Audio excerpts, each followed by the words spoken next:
They said, So we'll probably start at 7. Do you want to just start open with the anthem then? They're probably doing. you think they're doing the anthem first? They're probably doing the anthem. Get it out right after the anthem. Okay. Good evening. Okay, we'll get in right after the anthem. Okay. Cool. Because it looks like they're getting ready. Sounds good.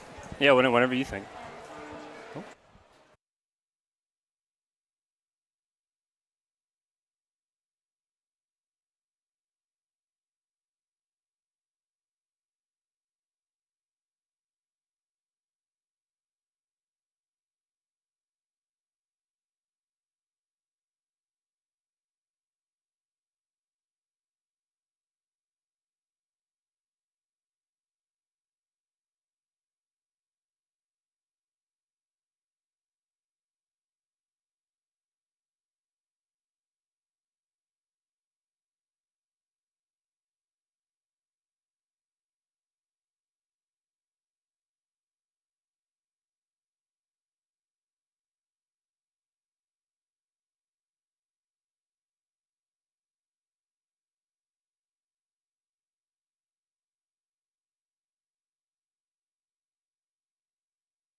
Hello, everyone, and welcome to the San Jose Community College, where your Bellarmine Bells are getting set for senior night and taking on their rival from up the peninsula, the St. Francis Lancers. Hello, everyone. Evan Giddings alongside Matthew So with you here. Appreciate you joining us on YouTube. And Matthew, this is a very special night for both sides, but particularly for the home team. 29 seniors for Bellarmine, and it's going to be an opportunity for them to play their last football. And you said it right there. You hit it on the spot. Bellarmine's senior night tonight. A lot of seniors on the team, a special night for them. Maybe not the most memorable season, but still a lot of football left to be played tonight. A lot of memories that have been made over the course of this season. 9 games so far. We'll get into that along with the 10th upcoming in just a moment. Couple of minutes away from kickoff between Bellarmine along with St. Francis. We'll pause just a couple of minutes for the playing of our national anthem. Evan Giddings alongside Matthew Suh. I'll be back with first kick after this.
And so we are just about set for senior night here between Bellarmine and St. Francis. Evan Giddings alongside Matthew So with you here on YouTube. Very glad that you could join us. Well, Matthew, it's been a season, like you mentioned, prior to the national anthem that might not have been the most victorious for Bellarmine, but yet they have a chance tonight to finalize it with a good outing against a very tough opponent in St. Francis.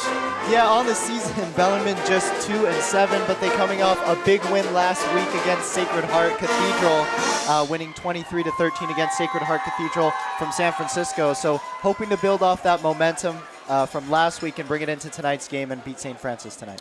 Yeah, no doubt. Beginning at the start of the season, I should say, Bellarmine with a victory. They finalized the win, as you mentioned, against Sacred Heart. Meanwhile, on the opposite side, St. Francis, a team that is 6-3 overall. Both losses coming in non-conference. Meanwhile, the one coming in conference to Sarah. They are 5-1 in second place in the Western Conference Athletic League. And so we are just about set for action as the 5 seniors and the captains from each side will make their way out towards midfield. But for Bellarmine, this is a team that has really offensively rested on the shoulders of Parker Threet, their senior quarterback. He has had some help, his major weapons on the outside in the passing game. Meanwhile, for St. Francis, this is a team, Matthew, that really likes to run the football. Yeah, St. Francis coming in hot this week. St. Francis averaging 26.8 points per game, and you mentioned it, most of it coming off of their run game. St. Francis runs the ball around 71% of the time, and so they're going to look to lean on their back number 2, Kingston Ka'aina, and hand him the ball a lot of times tonight.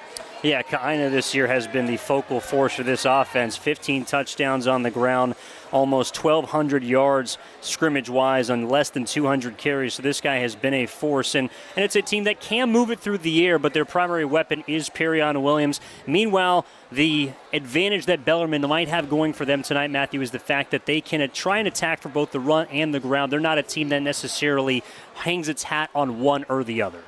Yeah, and I was talking to some of the Bellarmine players today on the football team, and they described Ka'aina, the running back, as a heavy and shifty back. He likes to run inside, doesn't like to bounce it to the outside, and so Bellarmine's game plan coming into today is to stack the box and make sure that they limit those big runs from Kingston. Yeah, I mean, they pretty much bounce a couple of backs off each other. You mentioned Ka'aina, 5'11", 190 pounds, but also Andrew Scharnberg, their number 2 back, also somewhat of a power back at 6 foot, 190 pounds. So defensively, this will be a team in Bellarmine that's going to have to try and play a bit downhill. You expect them to stack the box a little bit and try and at least force St. Francis to attempt to move the ball through the air, because otherwise they can try and put the ball on the ground and make this a very difficult game defensively. And I was talking to Ramiro Rodriguez, a tight end on Bellarmine, earlier this week, and he told me, as a team, we have to stay disciplined and we have to do our assignments to win this game. They cannot play sloppy football. They cannot pick up any sloppy penalties. They have to play disciplined from the start all the way to the finish. It's 4 quarters, and they have to finish strong. Yeah, no doubt. And, of course, trying to break the 7-game losing streak to St. Francis. I know you were there at the game last year, Matthew, in a matchup that in the first half was a bit of a seesaw affair, but saw second half, St. Francis in the second half run away with it. It just seems like St. Francis keeps running the ball over and over to the point where the defense starts to get tired out, and then they start ripping these large 60, 70-yard runs, taking it to the house, and that's when St. Francis can really get you. Well, and to your point, Matthew, I mean, just kind of looking at it before the game for those watching on YouTube, you could see the difference in roster size. And so that's going to be a point in which Bellarmine is going to have to play with not only the preparation and the execution, like you mentioned, but also the stamina against a team that potentially has a little more helmets to get onto the field should they need a bit deeper just in terms of pure roster size. And so we're going to see the kickoff. Christopher Hahn is going to be kicking off for St. Francis, doing the duties from right to left. Meanwhile, back at their own goal line to receive is going to be Saint Laurent, along with the junior and Luca Bone. So 2 men back at their own 2-yard line. From San Jose Community College, senior night for Bellarmine against St. Francis, and we are underway. Hahn's kick, end over end, is taken by St. Laurent from his own 2. Up the gut he goes, past the 20-yard line, makes a man miss all the way out to the 30, where he's carried down by a couple of Lancers. A nice return of 33 yards by Zane St. Laurent. And that return is something that Bellarmine fans have gotten used to over the past couple of weeks. Last week against Sacred Heart, St. Laurent ripping a punt return and taking it all the way to the house, scoring just before the end of the 3rd quarter. So something to watch for tonight is St. Laurent and how he returns these kicks and punts. And now we'll turn our eyes to the senior signal caller, Parker Threed, 6'1", 180 pounds, 724 passing yards this season, is accounting for 9 touchdowns totals. The first play from the scrimmage is a throw to the outside, and it is incomplete, a bit off mark on its way to St. Laurent. And just touching on what we talked about earlier, that's something that Bellarmine really wanted to start off strong tonight, is staying disciplined and covering their assignments. And those little mistakes like that can really hurt you in the end. Yeah, especially playing from behind the sticks. And so we'll see here on second down if they opt to continue to move it through the air. Joe Fuqua has been the number 1 tight end target for this Bellarmine team, along with Dominic Griselge on the outside, both to the right here on this play, as Threed will turn and hand a run to the left, and then a gain of about a couple by the big fella Reese McKeever. It's good to see McKeever back out there last week. Will Halapua starting at running back for the Bellarmine Bells. But Bellarmine really wants to establish that run game early and make sure that they establish a run lane for their running backs. Last week, a little bit of a struggle against Sacred Heart's big interior defensive linemen. But we'll see what Bellarmine does here on 3rd and 6. Pickup of 3 for McKeever, 205-pound junior, has won 100 game on the ground so far this season. 3rd down and 7. Man moves a motion out to the left as Threet looks that way. Dumps it off. It's complete to Fuqua. He's got first down yardage and more. Bowls over a defender and out near midfield. He's pushed out of bounds. And that's just a nice little play to get Threet going in the passing game. You have Fuqua block for a little bit as a tight end and then leak out to the outside, and that's where Threet hit him on that nice little pass for 5 or 6 yards and pick up the first down. That is the 20th reception of the season for the senior Joe Fuqua, as he hones in on 300 yards total for this season receiving through the air. Now stacks up on the line of scrimmage along with Threet. McKeever in the backfield, man in motion, and it is fumble, but it ends up right in the hands of McKeever. Fortuitous bounce. He runs it forward and will get out to about the 50-yard line. And pardon me, the officials are going to rule it incomplete because it was technically a pass forward by Threet. That'll bring up 2nd down. And these are the mistakes that Bellarmine wanted to clean up in practice this past week. 2 weeks ago, coming off a big loss, 19-0 against Midi, where they had committed 16 penalties. Really wanted to clean up how they played football, and not off to a great start tonight. So after a couple of two receiver sets, they're going to bring 3 onto the field with Bavone in the slot. A bit smaller here for Bellarmine. 2nd down and 10 from the 46-yard line. Threet with some time and some space. Runs left, looking for the corner, but cannot find it. He is wrestled down on the outside by Jackson Cahoon, the junior middle linebacker, for a loss, it appears. And that's one of the things that we like to see is Bellarmine is Parker Threet running and his rushing ability when after he goes through all his reads, doesn't find a man and just decides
Apologies for the technical difficulties. After the 3-and-out for Bellarmine, St. Francis beginning with a first down full start and then a 4-yard run to the outside from Kingston, Kainaina. And Evan Giddings alongside Matthew Sub.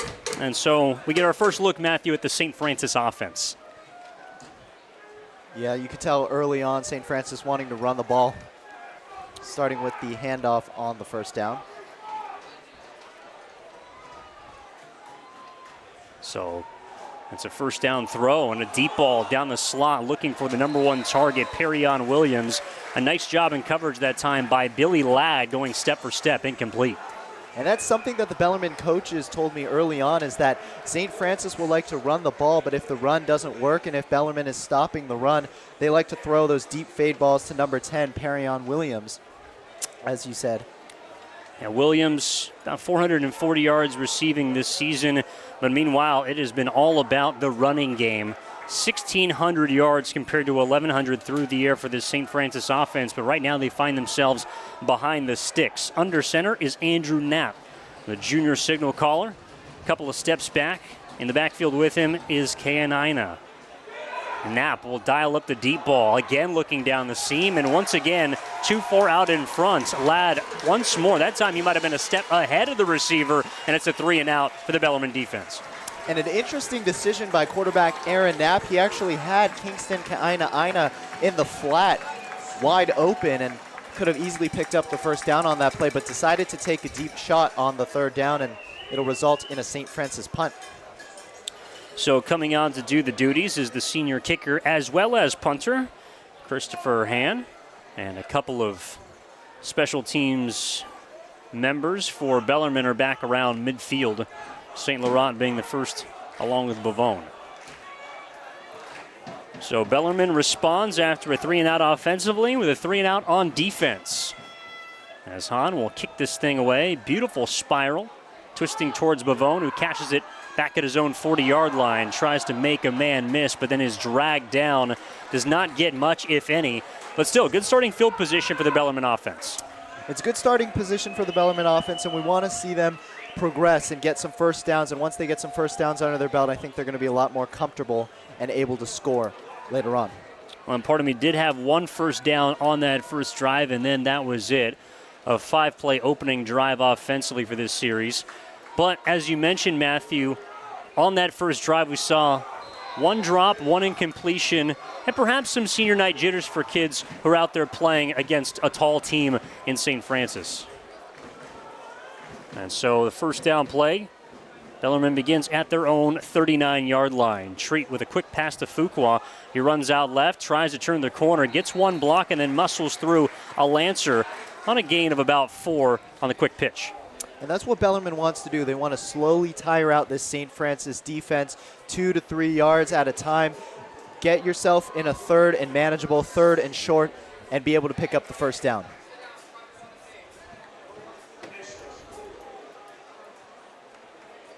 Lancers defense that is, along with their running game, aided them in a 5-1 conference record this year. Set up in their 4-3 defense. Man in motion there is Griselge. It's a kick and a handoff to McKeever. Burst back, runs left through the middle. And part of me that as well, Halapua. And that's a first down for Bellarmine. And Halapua coming in the game for starting running back Reese McKeever, picking up the nice first down on that shift inside, cuts it back inside, and picks up the first down for Bellarmine. So Halapua, also a senior, packs a little more of a punch at 5'11", 215 pounds, and now McKeever will enter back in. So a nice first down run there, just across midfield, now into Lancer territory. 3, fakes the handoff, rolls right, pressure, throws, complete to Fuqua at the 45. He is buried on a big hit there by Sion Tuilela, but still a decent gain on first. And 3 hitting his favorite tight end target, Joe Fuqua, out of the tight end set right there. Picks up decent yardage on that play. But whether it's a run or a pass, first down is going to be incredibly important for Bellarmine, although it does appear there's a flag against the Bells that is going to move them back, so holding is going to deter a long first down. Or pardon me, that's an eligible man downfield, in fact. So Bellarmine getting a bit in front of itself. Instead is going to be moved back to just about where the drive started. Pardon me, to the 46. Man in motion is Fuqua. 3, looks right, tries to evade pressure, does once, does twice, does a third time, and then it finally is wrapped up from behind. Big play made on the outside by Evan Cox.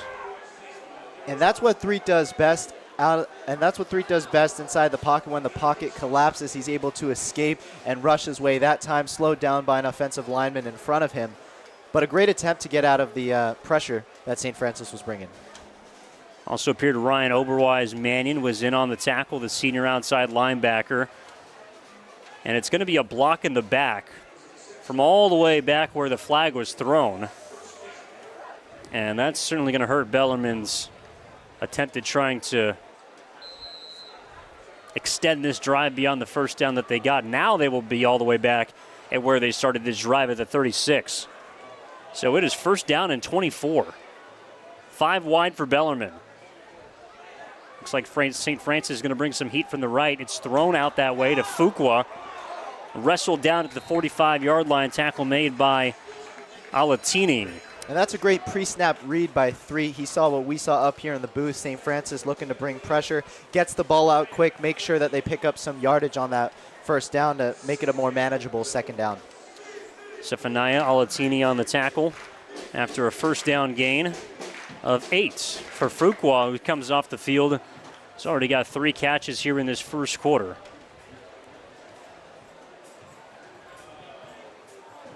And Bellarmine and St. Laurent is beckoning to the sideline. He's going to be replaced by McKeever. Or actually, they're going to bring McKeever in. So they had 1 less man on the field. They had 10. Now Bavone moves in motion. Threet fakes the handoff, runs into a couple of white jerseys, tries to turn left, and then is upended. Tackle made by a member of the secondary, and that was Zephaniah Alatini once again, the cornerback. And that's what Bellarmine likes to do with Threet. They like to utilize his rushing upside and get him outside of the pocket. And so that time, head coach David Diaz-Infante drawing up a rushing play for quarterback, a design quarterback option, and Threet just making the wrong decision that time as the D lineman swarmed him. David Diaz-Infante, first season with Bellarmine, trying to cap off a year that has a couple of wins in his inaugural season, including last week against Sacred Heart. 3 over the middle, and a big hit delivered out near midfield, and a flag is thrown in from the side. And that was a dangerous throw and a dangerous hit put on Shane Perrin. It looks like he's down at midfield.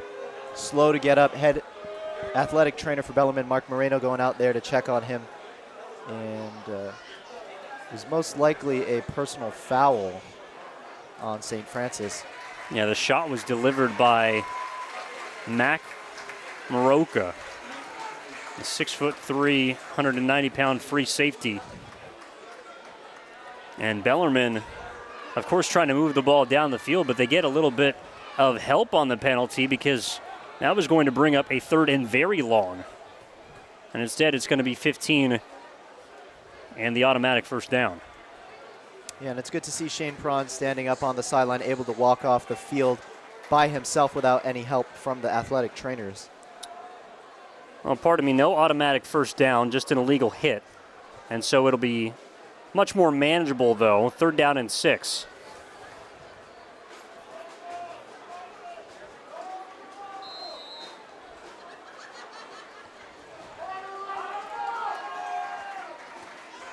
So a good sign there as Perrin gets up on his feet and exits the field as this throw comes in, trying to spread out this St. Francis defense. Stout up front. Have already had to make Threet work multiple times in the backfield as we're under 5 minutes to play here in the first. Turn and burn to McKeever, has nowhere to go. Wrapped up and falling on top of the pile there. Siosi Tonga Jr., the defensive tackle at 260 pounds. And something we haven't seen a lot of this game is that run game from Bellarmine, and that quick handoff to Reese McKeever. Couldn't get much yardage on that play.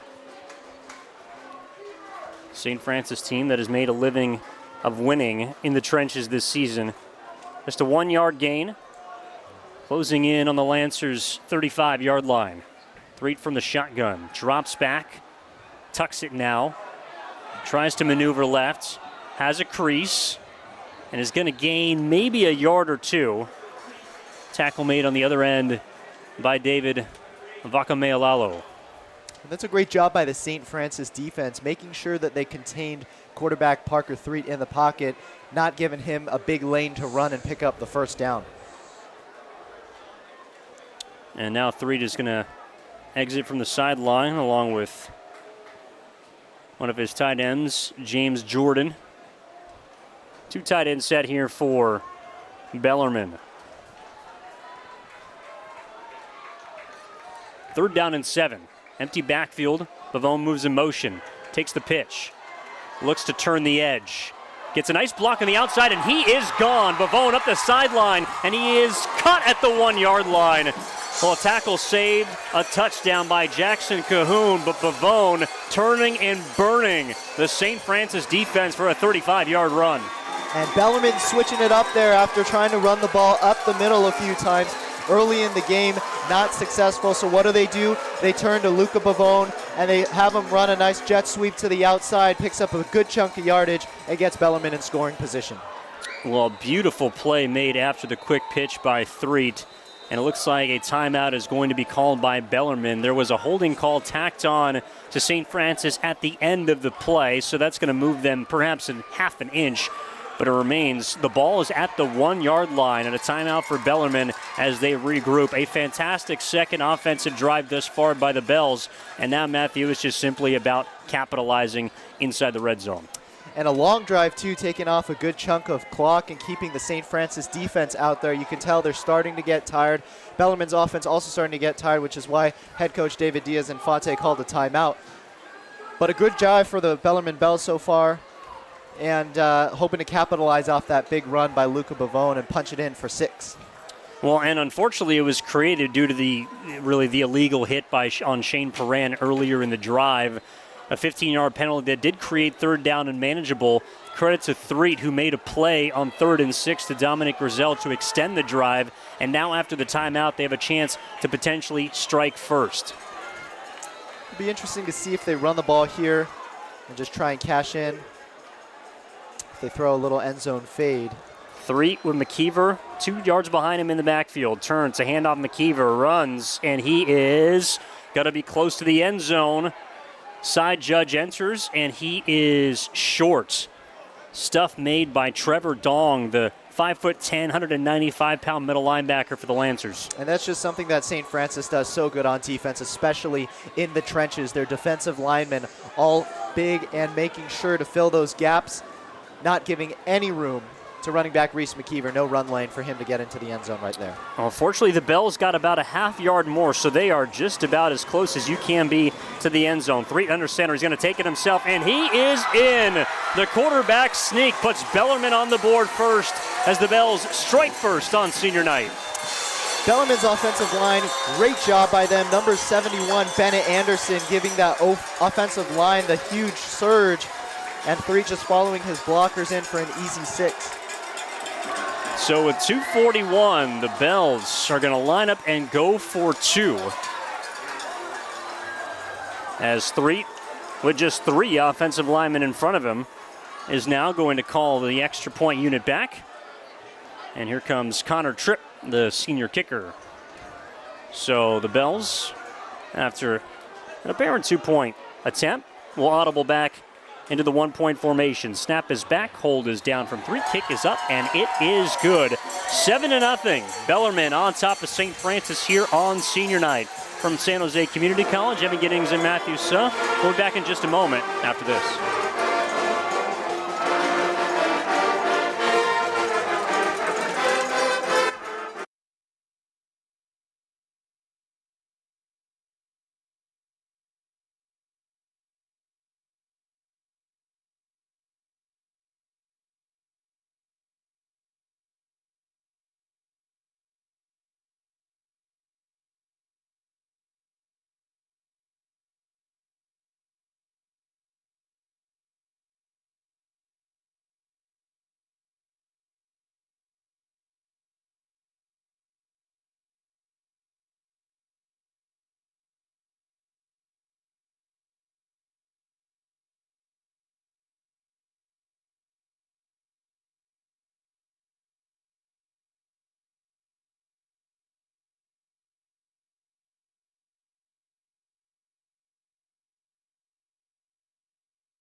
So Bellarmine on top of St. Francis here in the first quarter, 2:41 left, 7-0. Evan Giddings and Matthew Suh with you here as you are watching on YouTube. And Matthew, a fantastic response after a first drive that stalled. A second offensive drive for the Bells was cashed. As the kickoff will go through the end zone, and St. Francis will take the touchback. And this is everything that Bellarmine wanted to accomplish coming into this game. They played great offense, great solid defense actually, getting St. Francis to punt on the 3-and-out and then getting the ball back, driving downfield, and scoring a touchdown. Yeah, a couple of big plays there that led to the quarterback sneak and 1-yard touchdown run by Parker Threet. Number one, the personal foul that was called on a third and 24 on Shane Perran.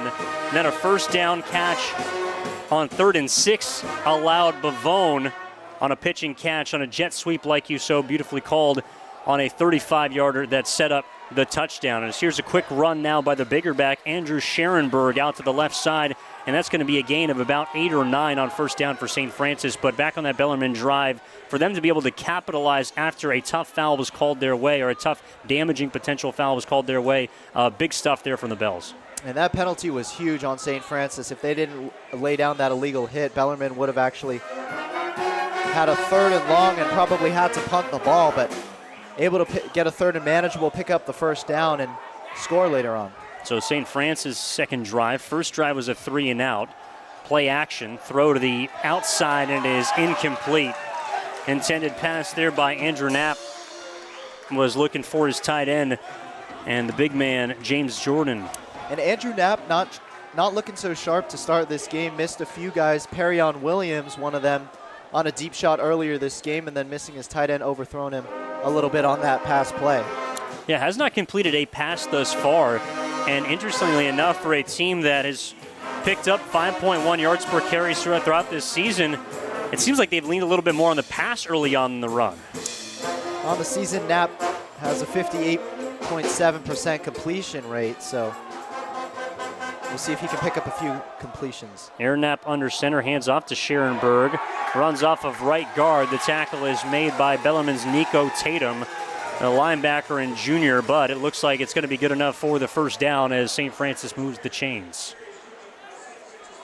That's what you want to see Bellarmine do on defense. Get those quick stops, get to the running back, and limit him to very few yards, if any.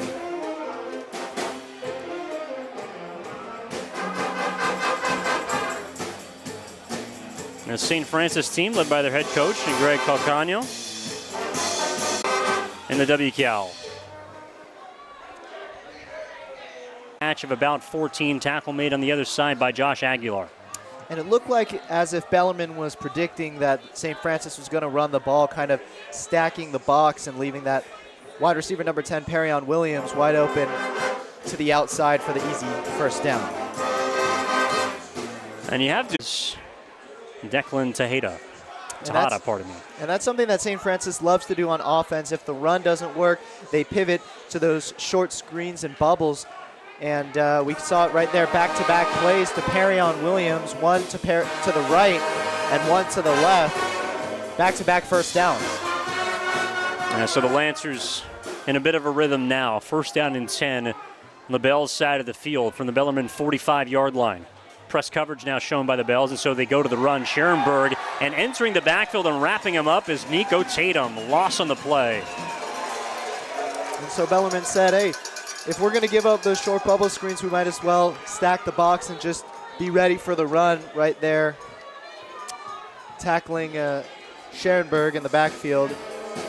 Great play by Bellarmine. And that is going to bring us to the end of the first quarter. Bellarmine on top of St. Francis after 1.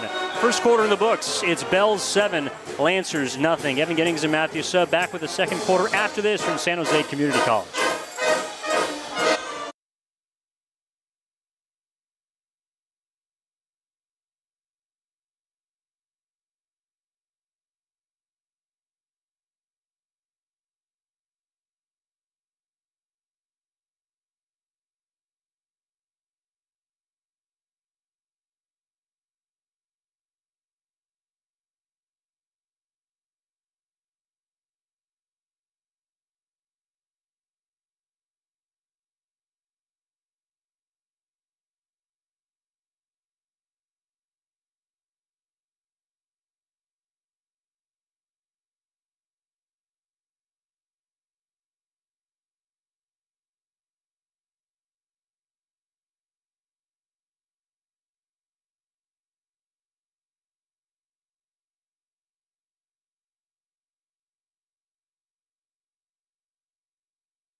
Start of the second quarter here in San Jose. Bellarmine on top of St. Francis 7-0 after the first quarter here on senior night. A pitch for St. Francis goes to Andrew Scherenberg. Pickup of a couple as the wrap-up was made on the other side by Bellarmine's Henry Clark. An interesting development for St. Francis. We haven't seen their top running back, number 2, Kingston Kaina, on for a few drives. It's mostly been Scherenberg for them, their backup running back. That's an excellent observation, Matthew, especially after the first drive in which Kaina pretty much had one carry and then went out. Might be nursing something at this point. Scherenberg is in the backfield along with Aaron Knapp. 3 wide receivers to the right side. Knapp fires left. It's a comeback run and it's incomplete. Was looking for Perrion Williams, and in coverage again was Billy Ladd. And they just had a quick design out by Perrion Williams. Knapp trying to get it out before the pressure reached him, so he had to get rid of it quickly, resulting in an incomplete pass and a 4th down for the St. Francis Lancers. And still early in the game, but potential 4th down distance. They opt to punt. And so from the Bellarmine 42-yard line, St. Laurent along with Bavone will be back at their own 10. Hahn, the punter, second time today for St. Francis. Will boot it away. Aims for Bavone. Thought he might have called for a fair catch, but instead takes it up to the 15-yard line. Run of about 2. And so Bellarmine's offense will start deeper in its own territory than its last drive, which began at the 36. Yeah, looked like there might have been a little motion with his hand by Bavone, but ultimately making the catch and plunging forward and getting tackled. So it'll be interesting to see what Bellarmine does here if they start off with the run, which hasn't been too successful, or if they go to the pass and try and get Fuquay and some other receivers like Griselge and St. Laurent involved. Yeah, this was a Bellarmine offense on that last drive. Really got into a rhythm after the illegal hit on Paran. But we'll see if building on their first 2 drives in which they've been, of course, able to capture a 1st down, but then go all the way and score, going 64 yards on their last drive. We'll have to go a bit further on this next drive as it appears that the officials are also checking out maybe something during this break in the action. There's a flag down towards the St. Francis sideline.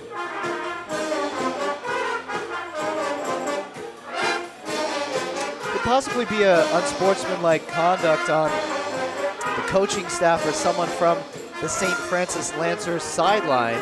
And it looks like the coaches are having a discussion with the referees trying to sort this out. Yeah, a bit of a spirited discussion. Head coach Calcagno appears to be done making his peace with the officials. Also some pleasantries between the Bellarmine and St. Francis teams. So with the Bells being backed up inside their own 10, I have to imagine the flag was on Bellarmine. And so the drive, instead of starting out near the 18-yard line, is going to begin at the 7.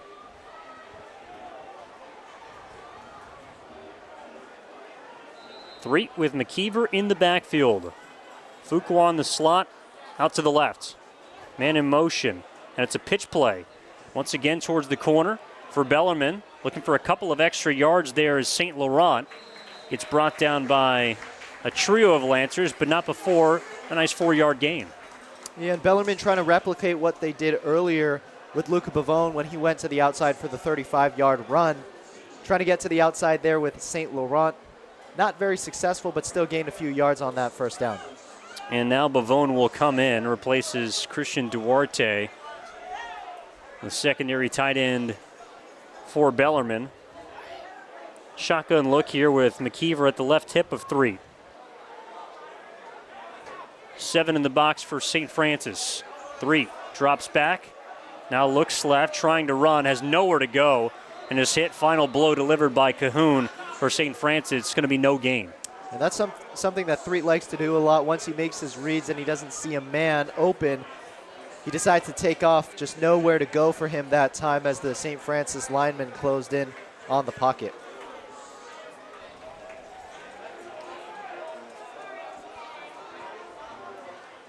And now they're going to go back to Duarte on 3rd down and a long 3, let's call it. Still have the option to run it if they want. 3, looks right, now takes it, and he's got the 1st down out beyond the 20-yard line. A nice physical run by Parker 3. Yeah, you mentioned physical and also patient, just following his blockers, allowing them to kind of lead him into a little path, and he just follows his linemen, follows his blockers, and picks up the 1st down on that quarterback design. Well, I mean, you mentioned it, Matthew, the fact that a lot of drives against a defense like St. Francis are going to kind of have to be more methodical as opposed to explosive, and that's a great example of how to keep moving the chains there. And Bellarmine slowly wearing out this St. Francis defense. Their last drive was about 6.5 minutes, resulting in the first score of the game. Handoff to McKeever, hit immediately at the line of scrimmage, and then falls forward for maybe a yard. First contact was made by Afoa Tua. Bellarmine trying to stick to that run game. Force it inside to McKeever, but just not a lot there by St. Francis. Most importantly, not going backwards on 1st down. Picks up a yard now, 2nd and 9. 4 wideouts, 2 split each way for Bellarmine. Now they bring one in motion, that's Fuqua. It's a throw that way. Fuqua sets the edge, got a nice block from the tight end, and then spilled over was Reese McKeever on the swing pass. Yeah, and I like the idea behind that play, trying to get McKeever out to the outside lane and then just get him a little room to run after the catch. Good block by Fuqua, but just a little overpowered, and McKeever runs right into him. Play was blown up by Mac Maroka, that is, who comes up a bit gingerly and now is telling his teammates to let him stay in, but he will be spelled by Andrew Scherenberg at that safety position. So after the nice tackle, which moves Bellarmine back to a 3rd down and 10 situation. 3, rolls out to the right, looking downfield. Now tries to angle back. Throw on the run, and it is incomplete.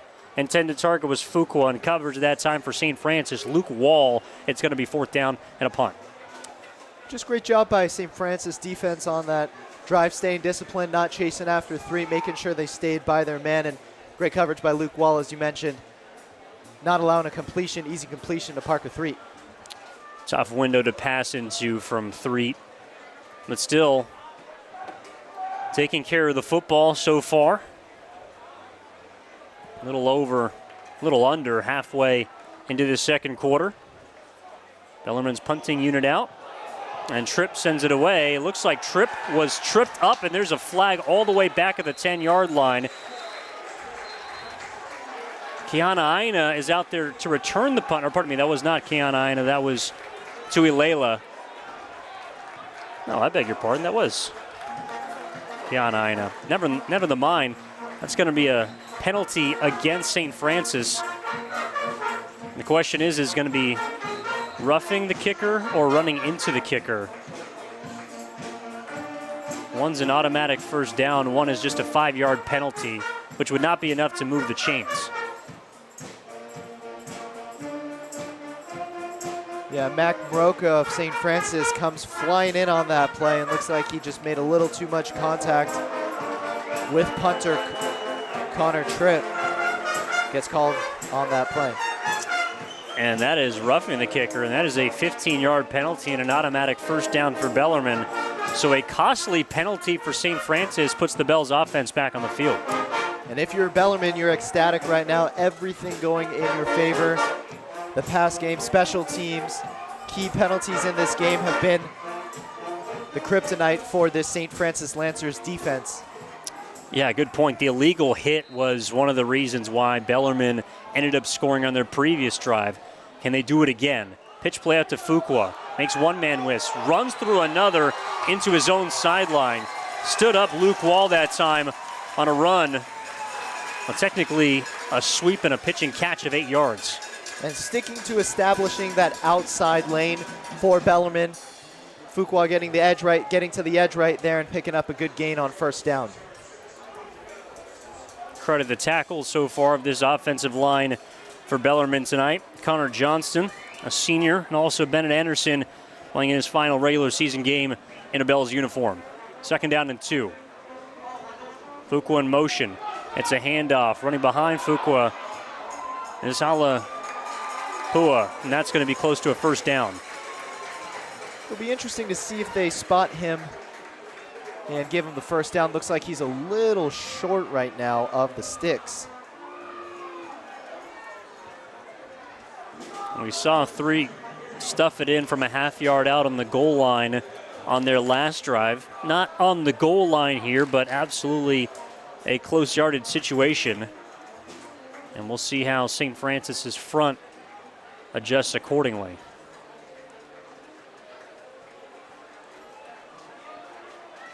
Looks like they're not. Nope, Threet's in the shotgun. And now he steps to the line of scrimmage. Threet. And a burst through the line of scrimmage by the Lancers. That ball is out. Fortunately, McKeever falls on top of it. But what a play blown up by Tua. So Bellarmine trying to catch St. Francis off guard right there, and then St. Francis actually reading it perfectly. They knew the sneak was coming. They jumped the line right when Threet snapped the ball, and they got to him immediately. Afoa Tua running right through the line of scrimmage and forcing a fumble for Threet. Fortunately, it did not become a turnover for Bellarmine, but still, that puts them certainly out of position to even think about going for it inside their own territory. And so Tripp will kick it away and punt it back to the 25-yard line. It is taken by Kingston Keana. He's going to reverse field and now runs into a navy blue jersey. Tackle by Bellarmine's Bennett Anderson. Big offensive lineman and defensive lineman, Bennett Anderson, 6'5", 270 pounds, making a tackle on senior night. Yeah, it's a big boy. So the clock will stop at 5:37.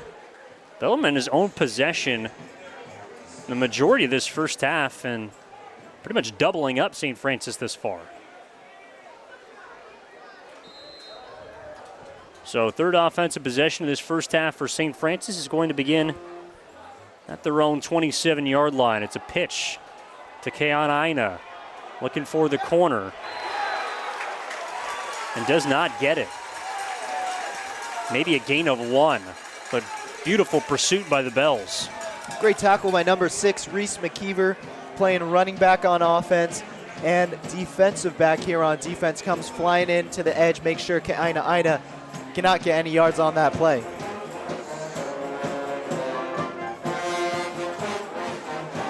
So far this St. Francis running attack, which has amounted through their first 9 games for nearly 1,600 yards, has not done much against this Bellarmine front. 5 men at the line of scrimmage for the Bells. Press coverage on the outside. 2nd down, Williams comes in motion. It's a dump off and a one-handed grab made by Keana. He's up the near sideline, tries to hurdle a defender and is knocked out of bounds in front of the Bells, but not before a big 1st down and a gain of about 15 for the junior back.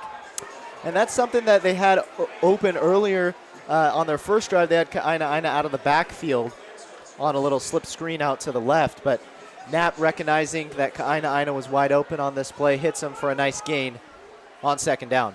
Up to the 42, gain of 16. First real chunk play for the number 1 weapon for St. Francis, who this season, Keana, now nearly 200 carries, 1,200 yards, and 15 touchdowns to lead the way for the Lancers. Stands 2 yards behind his quarterback in the backfield now. And in motion is Jordan. Quick throw to the outside. Perrion Williams makes one tackler miss. Runs left and is wrapped up from behind. Good pursuit that time by Billy Ladd, but not before a pickup of 5 on 1st down. And that's St. Francis's bread and butter. They run the ball, and then they go to the quick screens to the outside, and that's what Knapp loves to do. That's what St. Francis offensive coordinator likes to do. You're going to be seeing a lot more of that tonight. St. Francis's last drive saw them pick up 3 first downs before a stall, following a 3-and-out on their first offensive possession. Keana runs left behind the guard, keeps his feet momentarily, but does so just enough to get the first down. A nice gain of 8 and into Bellarmine territory. And you can tell St. Francis starting to gain momentum on offense, picking up a couple first downs now, starting to lean on that run game. It's going to be crucial for Bellarmine to get a stop right here. So after the last possession, I'm not seeing any. Kingston Keanaaina was replaced by Andrew Scherenberg. He is back, and he appears to be 100%. 3.5 left in the half, with Bellarmine on top, 7-0.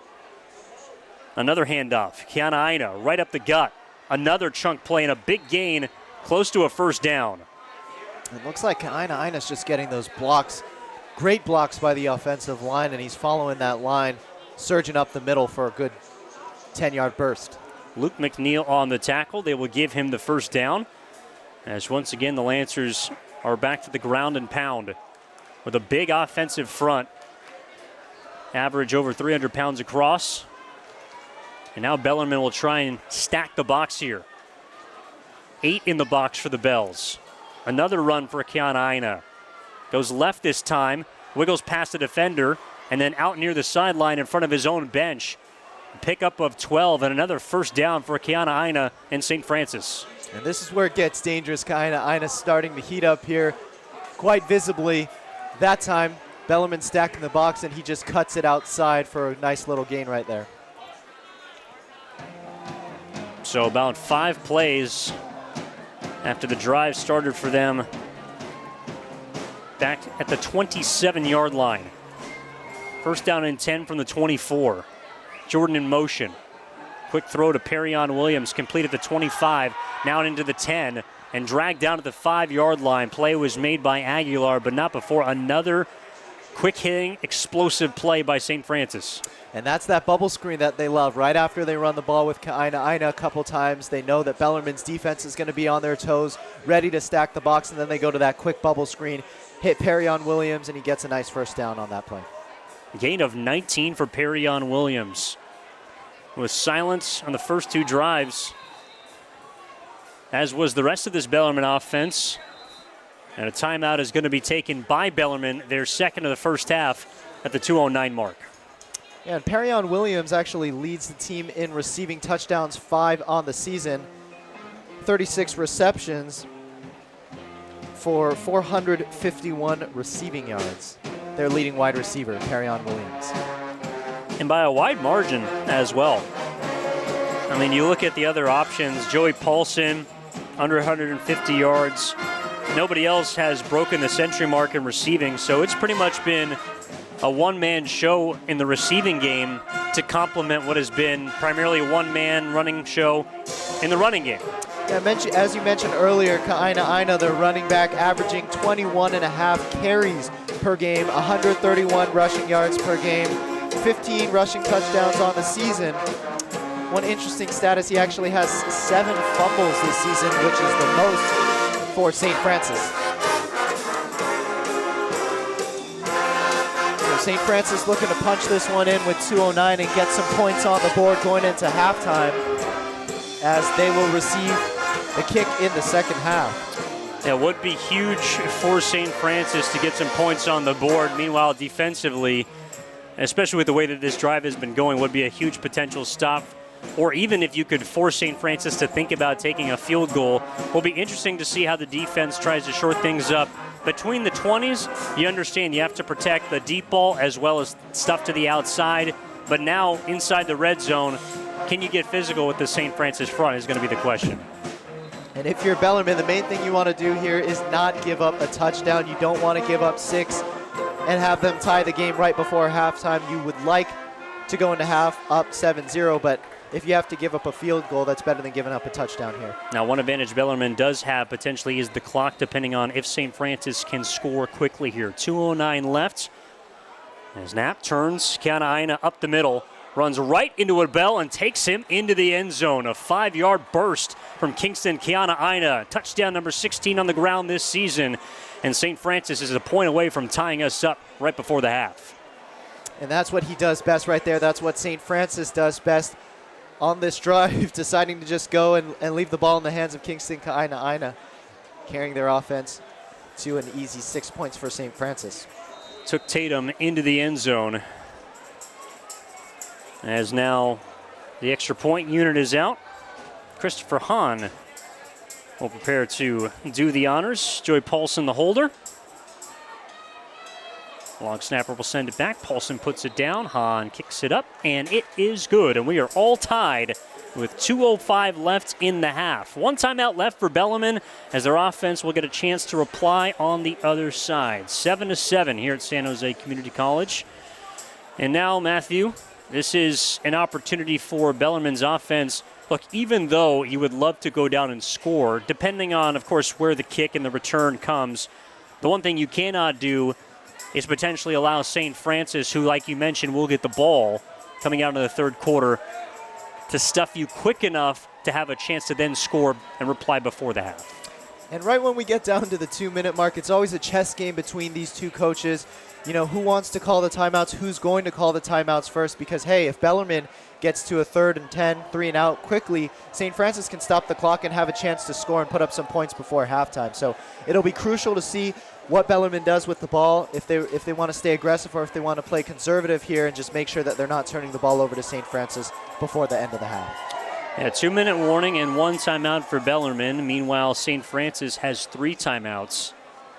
And what has so far been a low-scoring first half, but an expectedly physical and close matchup between two rivals from the peninsula here on senior night for Bellarmine. And of course, as you might imagine, an extremely raucous crowd and packed one on hand here at the San Jose Community College. Kick is taken by St. Laurent's. Thought about bringing it out of his own end zone, and instead will slow things. And so the offense will take the touchback. Crucial here for Bellarmine to play clean football. No penalties, no fumbles, no drops. You just want to make sure that you're holding on to that ball tightly down here in your own end zone.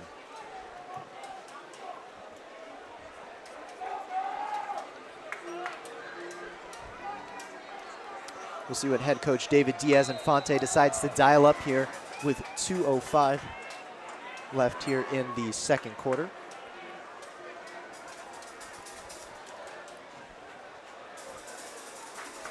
Drive stalled out around midfield.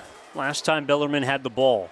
Threet with a jet pitch to Bavone, who is stuck on the near side. Tackle made by Stefania Alatini.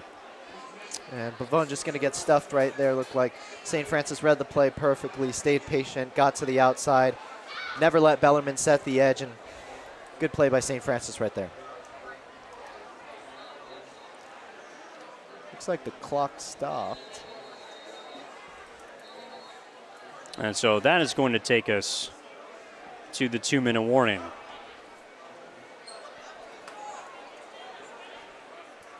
However, now the question is when or if Bellarmine chooses to use their final timeout. And this, of course, the cat and mouse game you were describing. Does St. Francis, with a 2nd down and long, use its timeouts on the opposite end of this 2-minute warning to try and create one final offensive opportunity? Yeah, and if I'm head coach David Diaz-Infante for Bellarmine, I think I'd want to play it a little more conservatively. A very close game in this half, 7-7. You don't want to give the ball back to St. Francis and let them get an easy 3 or 7 points on the board and lead you going into halftime, especially since St. Francis receives the ball to start the second half. Senior night here in the South Bay. Bellarmine's band has been blaring, but can their offense turn up the volume? 1:57 left out of the 2-minute warning, tied at 7. One of the 29 seniors on this Bells group, Parker Threet, with an empty backfield. Runs right. Now turns back towards the middle, attempting to find a crease. Stutter step, a beautiful move, and he's got the first down beyond the 30. Well, left about 5 Lancers in his wake as Parker Threet picks up the first down. And that's what Threet does best. That's why they call it Parker Magic. When he's in the pocket, he's scrambling, he's finding a rushing lane, and looks like he just juked out 2 or 3 St. Francis defenders and got the crowd on their feet. I'll tell you what, he looked like Peter Parker right there. Juking guys left and right. Slinging his way past a few members of this St. Francis defense. First down now. Quick throw to the near sideline. Zane St. Laurent is immediately tackled at the 35-yard line by Alatini. Clock continues to tick. Not a bad play design by Bellarmine there. You pick up some quick yardage, you get down, the clock is running. So St. Francis likely not using their timeout here. Now St. Francis dropping back in coverage. Throw is tipped at the line of scrimmage. Intended on the outside for Zelge. And I'll bring up third down with 1:01 left in the first half. It'll be interesting to see if Bellarmine can get into field goal range. Connor Tripp does have a leg. Kicker for Bellarmine hit a 55-yarder earlier this season in the season opener against Menlo Atherton at home here at San Jose City College. So that would put the distance to get to at about the 40. In that case, for Bellarmine, what you need here is roughly 17 yards, and you still have that timeout in your back pocket. St. Francis has 2 on their side. 3. Looking downfield, flags thrown. Three is up the field. He's got room to run up along the St. Francis sideline all the way down to the 40-yard line. They'll mark him out of bounds, but this appears it's going to be coming back. And it's going to be a hold against Bellarmine. Yeah, and you could tell that that was going to get called. The flag thrown early in the backfield at the line of scrimmage, and that's just going to negate that huge run by Parker Threet. That hold potentially springing Threet as the flag was thrown at about the 30-yard line, and so that is going to be a very damaging penalty. And what Bellarmine was potentially hoping could turn into a last scoring opportunity. Yeah, so 52 seconds on the clock. You're not totally outside of a score right here. You could get into field goal range last minute, but you do want to play it safe and make sure you're not making any careless mistakes here and turning the ball over. Threet will take the sack back at his own 19-yard line. St. Francis with a big play as coming up with the stop, a defensive end, and the senior Ryan Oberwise-Mannion. Clock stop at 45 seconds as St. Francis will take a timeout. And that's definitely not what Bellarmine wanted. Threet going down with the sack. That's going to push them further back. They're going to have to punt the ball here. St. Francis calling a timeout to stop the clock at 45 seconds. So St. Francis will get the ball back just outside of field goal range, and they'll have a chance to get into range and maybe score, put up some points before half. Yeah, right now you're hoping for a good kick from Connor Tripp, hoping to flip the field a little bit because this is a St. Francis offense that is apparently back to 100% with Kingston Keana back into the lineup at running back. So now you have the dual threat of both the run and the pass. And still one timeout left for St. Francis. So you have a chance to stop the clock if you want. To be determined really at this point how far Christopher Hahn's field goal range is. But first things first for Bellarmine, backed up now inside their own 25-yard line. This has got to be a good kick from Connor Tripp. Yeah, Tripp's been booting them pretty far in the first half so far, so we'll see where he puts this one. Maybe get a lucky bounce. Bellarmine bounce, lucky Bellarmine bounce, and back St. Francis up even further. Oh, the explosive and elusive Kingston Keana has already got one touchdown today, back at his own 45-yard line. Tripp's kick is end over end. Takes a Bellarmine bounce slightly towards the sideline, and actually that's a pretty good kick considering the danger of Keana with the ball in his hands. So that'll back St. Francis up to the 39 with 33 seconds left. And what's even better is that kick was rolling around on the ground for so long. It took up 12 seconds of play clock for St. Francis. So it'll be interesting to see what they do here. Maybe if they try and take a deep shot to number 10, Perryon Williams, or some quick screens and get out of bounds. Have not seen a target in the passing game outside of Williams, at least beyond just the running backs. Keana along with Scherenberg have received touches through the air in this first half. And Scherenberg is in the backfield to start this drive with 33 seconds left. That will stall momentarily because of a Bellarmine timeout. So that is the final timeout taken by the Bells here in this first half. Likely to regroup and tell them, hey, we don't want to give up anything big. If you can tackle them inside the boundaries and waste more clock, that's ideal, but you don't want to give up the big explosive play to get St. Francis into scoring territory. field goal range for Hahn around the 30-yard line. Yeah, Christopher Hahn on this season, 6 for 9 on field goals. 35 was his longest field goal, 35 yards. And a perfect 31 for 31 on PATs. And has already hit one tonight. Bellarmine opened the scoring at the 2:41 mark of the first quarter with a 1-yard plunge from Parker 3. His 10th total touchdown this season. That made it 7-0. And then 2 drives later on the St. Francis side, a 5-yard touchdown run from Kingston Kiana Aina leveled us at 7 with the extra point you mentioned from Hahn. This drive will start at the 39-yard line in St. Francis territory. One timeout left for the Lancers. Pressure comes as a throw from Knapp to the near side is incomplete, looking for Perryon Williams. Pressure brought by Bellarmine and a big play made. I think Charles Swall affected that throw. A little risky play there by Bellarmine's defense, bringing the pressure, but nonetheless it paid off as they got Aaron Knapp to get rid of that ball quickly, and a quick incompletion for them, bringing up a 2nd down. And this is Knapp as a quarterback that just eclipsed the 1,000-yard mark earlier in this first half. Just under 60% completion for the season, 111 yards per game through the air. Now asked to deliver a final drive in under 30 seconds. He's going to dial up the deep ball. Down the far sideline and incomplete. And that time he was looking for Mac Maroka. Typically have seen him on defense, but a third option at the wide receiver position, just an inch or 2 out of his fingertips. And there's that deep ball by St. Francis. We've seen that 2 or 3 times tonight from Knapp. Not able to convert on any of them, unfortunately, but the intent was there. And now 3rd down and 10. We'll see if St. Francis opts to put it on the ground and head it in the half. Pleased with a tie, or if they'll throw it. It is a delayed run. And a nice burst through the middle by Andrew Scherenberg. He's close to the first down, but appears to be a bit short. Tackle made in the opposite side by Nate Bateman.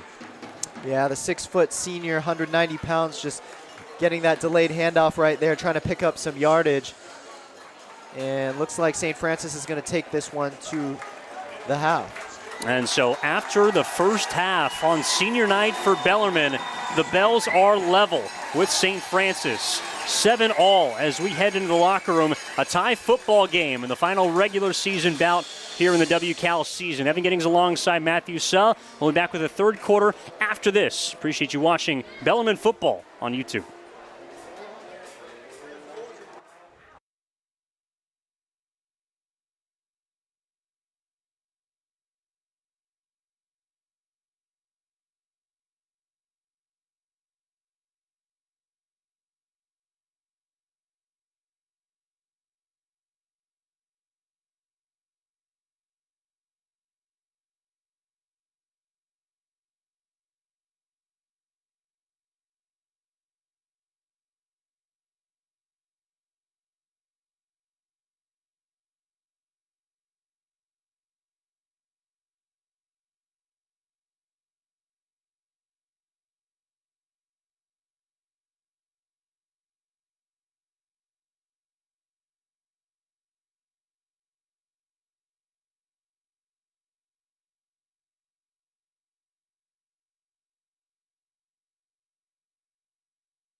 We shouldn't be raising our hands.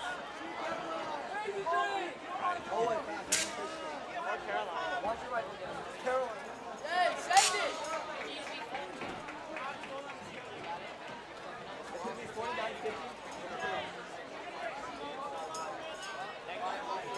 Shut up. Oh, that is silent. Fireball pot 29.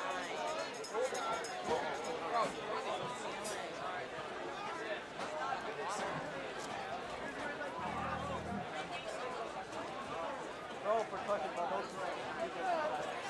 What's on the ceiling? Maybe. Maybe? What do you mean maybe?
Good evening, ladies and gentlemen, and welcome back to San Jose City College. I'm Matthew Sutton alongside Evan Giddings. Evan, a good first half for Bellarmine, keeping it close 7-7 against the St. Francis Lancers after expecting more of a bigger offensive performance by St. Francis. What does Bellarmine have to do here offensively and defensively to win the game tonight? Well, I think first offensively, keeping the script they did from the first half, which was maintaining possession, using a methodical approach down the field, and then really capitalizing on the mistakes that St. Francis gave them. Their first and only scoring drive included an illegal contact hit that created a more third and manageable situation, but it still demanded that the Bellarmine offense go and take it. And then, of course, with a big explosive play in the running game, set up a 1-yard touchdown run by Parker 3.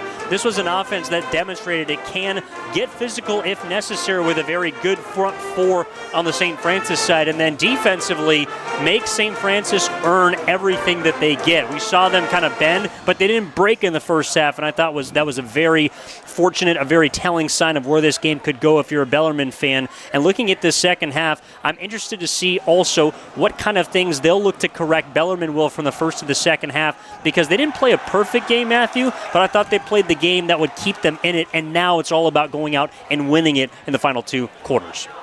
So Bellarmine playing a fairly clean first half, only 2 penalties And getting some lucky breaks there. Obviously, St. Francis having 2 huge penalties while they were on defense called against themselves, setting up first downs for Bellarmine. And Bellarmine sticking to their game plan. Talking to some players earlier this week in Bellarmine, Bellarmine said that their game plan is to stop the run by stacking the box and press the bubble routes. On offense, they just want to move the ball and stay disciplined, and that's what Bellarmine has done so far. St. Francis starting to heat up in the second quarter, but not able to put any points on after their touchdown. So it's a tie game, 7-7, Bellarmine to St. Francis.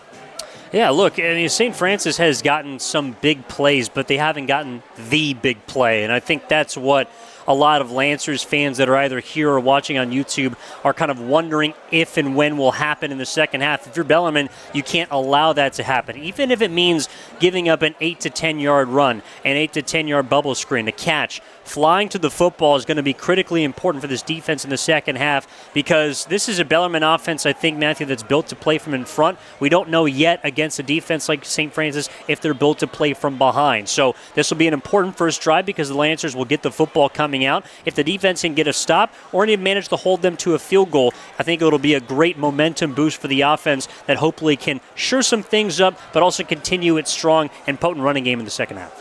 And so far, good game for on the defensive side of the ball for Bellarmine. Usually St. Francis averaging 26.8 points per game on offense, and Bellarmine allowing around 32.1 points per game to opponents. And tonight, in the first half, they allowed just 1 touchdown on that drive by St. Francis. So a good start to the game by Bellarmine on both the offensive side of the ball and defensive side of the ball, and we'll see how they can respond in the second half.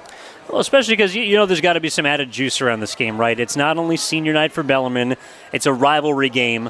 It's an opponent that's beat you 7 times out of the last 7, including on their own field last year, at home 2 years ago. So this is a team that has, I think, a lot of incentive to not only win tonight, but to play with the ferocity that they have so far in the Bellarmine Bells. Meanwhile, on the St. Francis side, this is a team that's looking at, of course, you know, another playoff berth and opportunity coming up with some North Coast section playoff football. How are they going to approach this second half? Because I'm sure they'd love to improve their position. I'm sure they'd love to win, but we'll be interested to see if down the stretch of this game, which team is the one that wants it more, because Bellarmine, to me, Matthew, is the football team that's much more hungry in this situation. And St. Francis, no stranger to close games. They won last week's game against Riordan, Archbishop Riordan in the city in San Francisco. They won 27-20 by 1 touchdown, a 1-score game there. And of course, Bellarmine beating Sacred Heart Cathedral from San Francisco 23-13 here last week. So it's going to be a battle between these two teams, and we're going to see who's going to end up on top at the end of this game. It's funny because you also mentioned Riordan. I know that was a much different up and down game against Bellarmine too. So this is a Bellarmine offense that has shown itself at times to be able to play up tempo, to be able to score points, even though they did lose that game. Still 40 plus is nothing to scoff at. So as much as you'd like to keep this a low scoring game in the second half, Bellarmine does have the offensive firepower to buck back if they need to. All right, we're just about set to kick off the second half here at San Jose City College. Bellarmine received the ball in the first half, so they will be kicking off to start the second. Connor Tripp ready to kick it off, as St. Francis is ready to start this second half on offense. Looks like the referees or one of the officials having a quick conversation with Connor Tripp, Bellarmine's kicker and punter. 3 punts and a touchdown in the first half for the St. Francis offense. And that is exactly what you want to see if you're on the Bellarmine sideline. Meanwhile, Bellarmine is a team that really possessed the clock or had control of the clock for most of that first half. It'll be interesting to see if that continues here in the second. And we'll see if Bellarmine tries to pull off some sneaky type of kick. They pulled off a quick squib kick against Sacred Heart last week to open the second half and caught their opponents by surprise. Here's Tripp on the kick. And we're off to start the second half of tonight's game. Looks like it'll be a touchback for St. Francis. Number 2, Kingston Kaina on the reception. Yeah, nothing sneaky about that. Just boot it to the end zone and give your defense a nice clean start with the offense at the 20-yard line. So it'll be interesting to see who starts at running back here. Obviously, Kingston Kaina, the big running back for St. Francis, but didn't start the second drive, didn't actually play any snaps on the second drive. It was all number 33, Scherenberg, I'm sorry. Here's St. Francis in the heavy I formation. Quick handoff to Ka'aina. Bounces it to the outside, and he's going to take off for a good 20 yards before getting pushed out of bounds. It's a great start for St. Francis. Yeah, well, look, I mean, that's kind of the biggest play that they've gotten so far, and it's no guess that Kingston Ka'aina is the guy to do it. 22-yard run there right out of the chute. Good sign for St. Francis. Ka'aina, running back and a free safety for St. Francis, plays on both sides of the ball. A junior this year, 5'11", 190 pounds. Looks like St. Francis lining up in that heavy I formation once again. Two receivers to the right of Knapp. Knapp under center. Here's the snap. Quick handoff to Ka'aina. Bounces it to the outside, and he's got a hole. He's going to get down around the 40-yard line, and another 20-yard run for St. Francis. Yeah, Ka'aina, he's as much as kind of like a receiver or even a quarterback. When he gets into a rhythm running, he's very difficult to stop. So that's a great start on the St. Francis side. Back-to-back bursts and chunk plays for the running game. Meanwhile, the question is for Bellarmine, what do you do? How do you adjust to a guy that has the hot hand at this point? St. Francis sticking to their formula. Two wide receivers to the left in that heavy I formation once again. Here's a snap by Knapp. Quick handoff to Ka'aina, trying to bounce it to the outside. He's got a hole, and he's got 5 yards on that carry. And another good carry on first down for Kingston Ka'aina. It's going to take more than one bell to bring him down. I think DJ Dunn did a nice job of trying to at least blow up the initial point of attack for Ka'aina. Had to use a stiff arm, kind of got a little more horizontal than vertical, and at least was able to hold him to a 5-yard gain. So St. Francis sticking to their bread and butter in the I formation again. Here's a snap to Ka'aina. Going to run to the outside, slips a tackle, and pushes his way down to Bellarmine's 20-yard line, and a flag is thrown last minute on the play.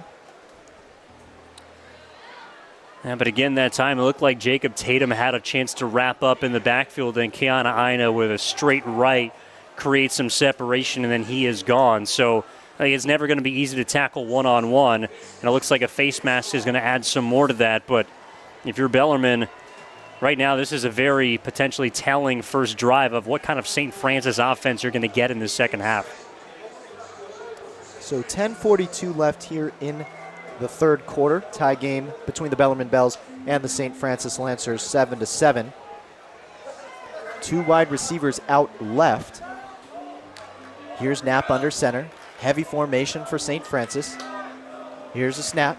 Quick handoff to Ka'aina. Slips a few tackles, and he's going to burst his way downfield, and he fumbles. He loses the ball. And looks like it's recovered by number 30, Billy Ladd on Bellarmine. And a costly mistake for Kingston Ka'aina and the St. Francis Lancers. Was difficult to see who stripped him, but Ka'aina got a little bit loose with the football inside the red zone.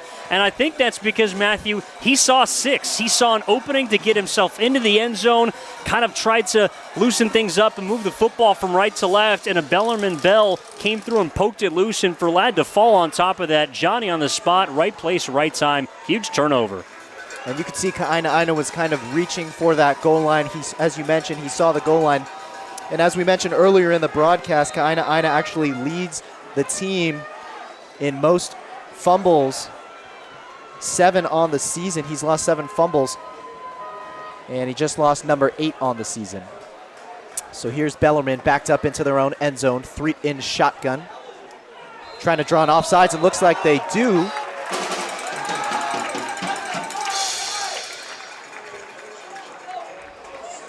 Looks like Bellarmine draws a false start on an aggressive St. Francis defense and picks up a free 5 yards. Well, and if you're St. Francis, that's a mistake that you just simply cannot make in that situation. Bellarmine basically at its own doorstep. Here's Threed in the shotgun. Drops back in the pocket. Looking downfield. He launches it downfield. Number 9, Zane St. Laurent. And bounces off of defender number 15, Joseph Paul Payer. Great coverage there. Pretty good ball by Threet there. I mean, about 35 yards through the air to the far side of the field. St. Laurent had a step, but as you mentioned, decent coverage there from Paul Payer. Don't mind that at all. First down and short, why not take a shot?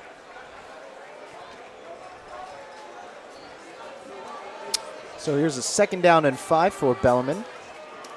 10:20 left here in the 3rd quarter. 2 wide receivers to Threet's right, and looks like a false start on Zane St. Laurent, number 9. You can see he just took 1 step too early. And that's going to back Bellarmine back up to where they originally started in their own end zone. Yeah, it does change the game plan a little bit here. And instead of the full 5, it's going to be halfway, so about 2nd and 8, 2nd and 7. You still have some cushion, but I'll be curious to see if they put the ball on the ground here. Bellarmine sticking a shotgun formation. 2 wide receivers to Threet's left, 1 to his right. Here's the snap. Drops back in the pocket. Design quarterback run. Going to take it up the middle for 2 or 3 yards.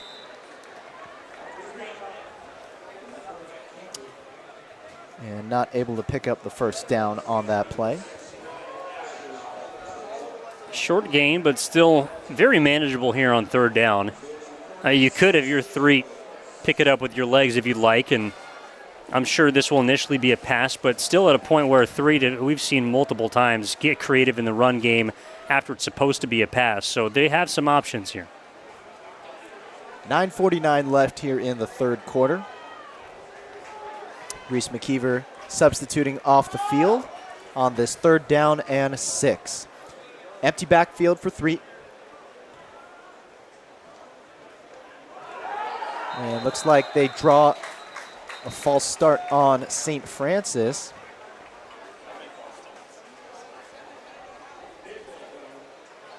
And they're going to call offsides on Bellarmine. And the crowd is not happy about that call. That'll push them back even further. Might have been Joseph Pascal that had a minor hiccup. And not really a costly penalty at this point. See what Coach David Diaz-Infante decides to dial up here on this 3rd and 6. Still sticking with the empty backfield. 5 out. Here's the snap. Drops back in the pocket. Threet looking for a man. Can't find anyone. Rushes. He's going to launch it downfield.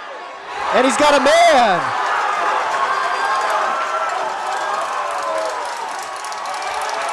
And he's got number 9, Zane St. Laurent, on the scramble. And just chucked it up and got his man. Oh, a 50-yard play by Parker Threet to St. Laurent, and that was just some backyard football. Threet nearly sacked, avoids the pressure, and is able to push the ball downfield. What a play, and it looks like they're going to go up tempo. Bellarmine crowd on their feet, erupted for that completion. Here's Threet in the shotgun. Quick screen to the inside. Dominic Griselge, the intended receiver on that play, not able to corral that quick pass. And dangerously close to making a play on that football was Afoa Tua. So Bellarmine looking to gain some momentum after that big play to number 9, Zane St. Laurent. Tie game here. And for Bellarmine, I mean, this is a place where we saw very few mistakes in the first half, whether it be a drop, a penalty. We've seen all that so far in this drive, but they've still been able to manage their way through it.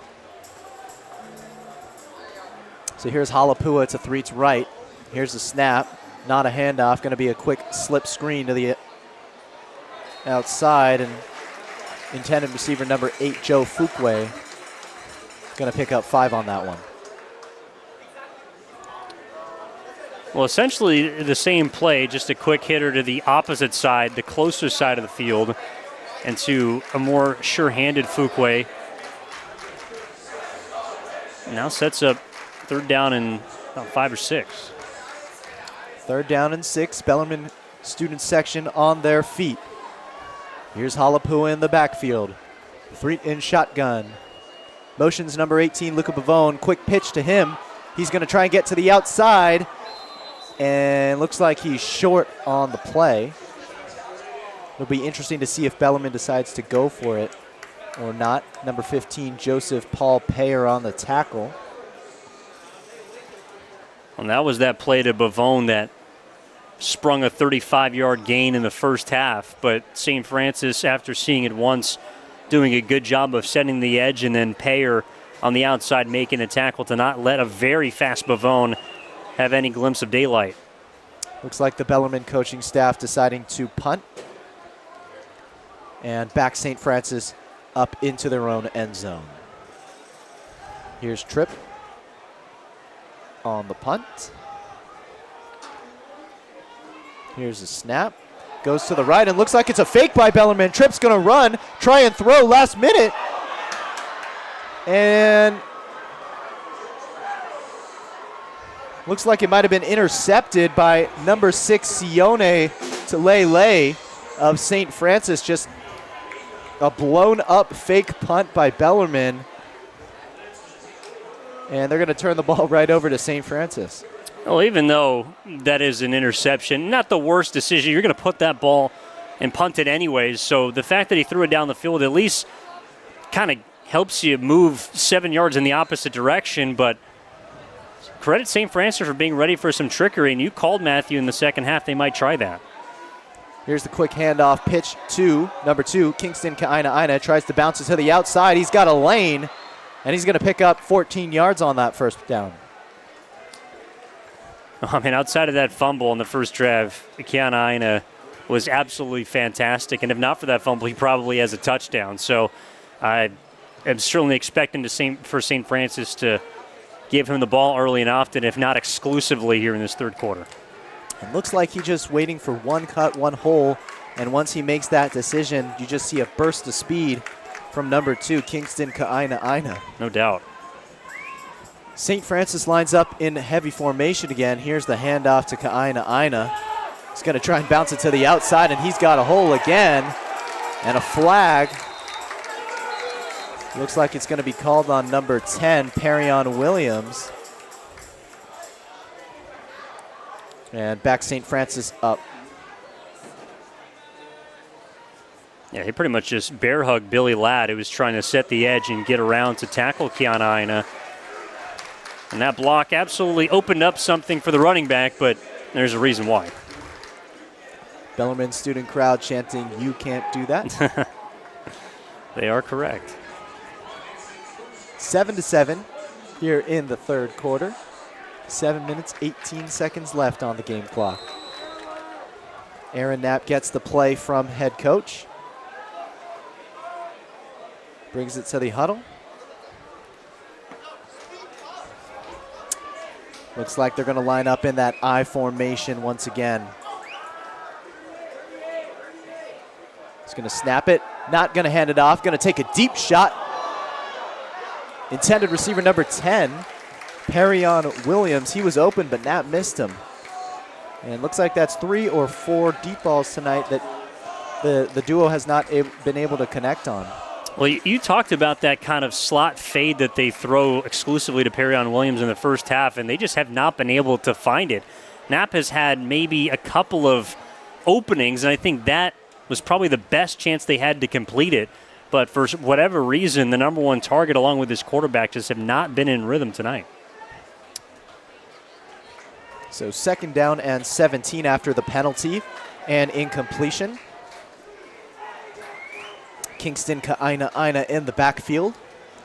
Heavy I formation. Gonna go play action here. Quick pass, number 86, wide open down the seam, and he's off to the races. The 10-5 touchdown, St. Francis. Number 85, James Jordan, the tight end for St. Francis, takes it to the house. A 60-yard touchdown. However, there's a Lancer back around the 35-yard line that's looking at an official, and that's because the penalty is going to be against Bellarmine, and that is going to be a touchdown. Well, we talked about how the defense had given up some plays, had bent, but didn't break. That was a play that was pretty much set up by the entire running game in this second half from St. Francis, and James Jordan, who is not typically the go-to receiving target for this St. Francis offense, was not accounted for by the Bellarmine secondary. They just let him right through, and Knapp hit him in stride. Yeah, number 85, James Jordan, a tight end and outside linebacker for St. Francis, just slips outside, and no Bellarmine secondary members there to cover him, and gets the easy touchdown. So here's number 9, Christopher Hahn, the Lancers kicker, on to kick their extra point. On the season, coming into tonight, Hahn was 30 of 30 on PATs, perfect. And he hit one earlier in this game, making him 31 for 31. That is James Jordan's first touchdown of the season. And it's a big one. Here's Hahn to kick the extra point.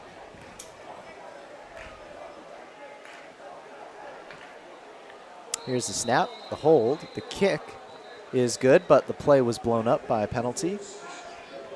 Looks like a false start or offsides by Bellarmine. That'll make the kick a little bit easier for Christopher Hahn. And they might also just take the penalty and enforce it on the kick.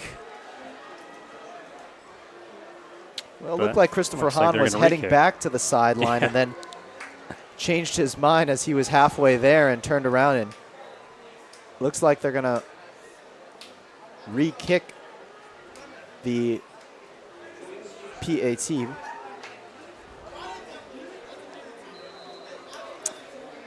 Christopher Hahn back on to kick the extra point.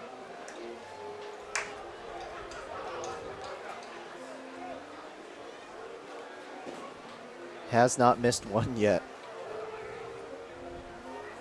Here's the snap, the hold, the kick is good. St. Francis leads Bellarmine 14-7 with 6:45 left in the third quarter here at San Jose City College.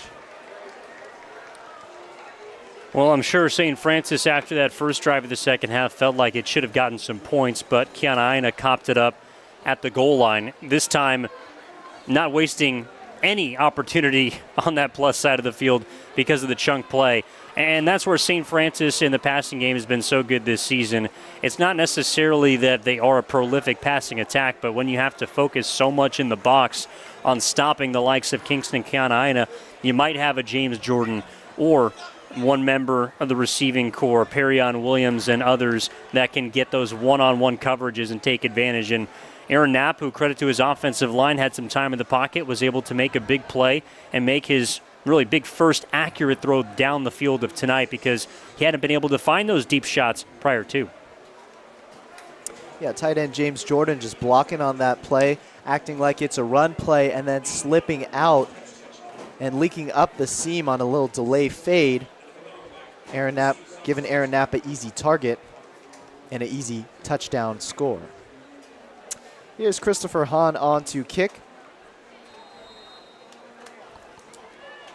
after the touchdown by St. Francis.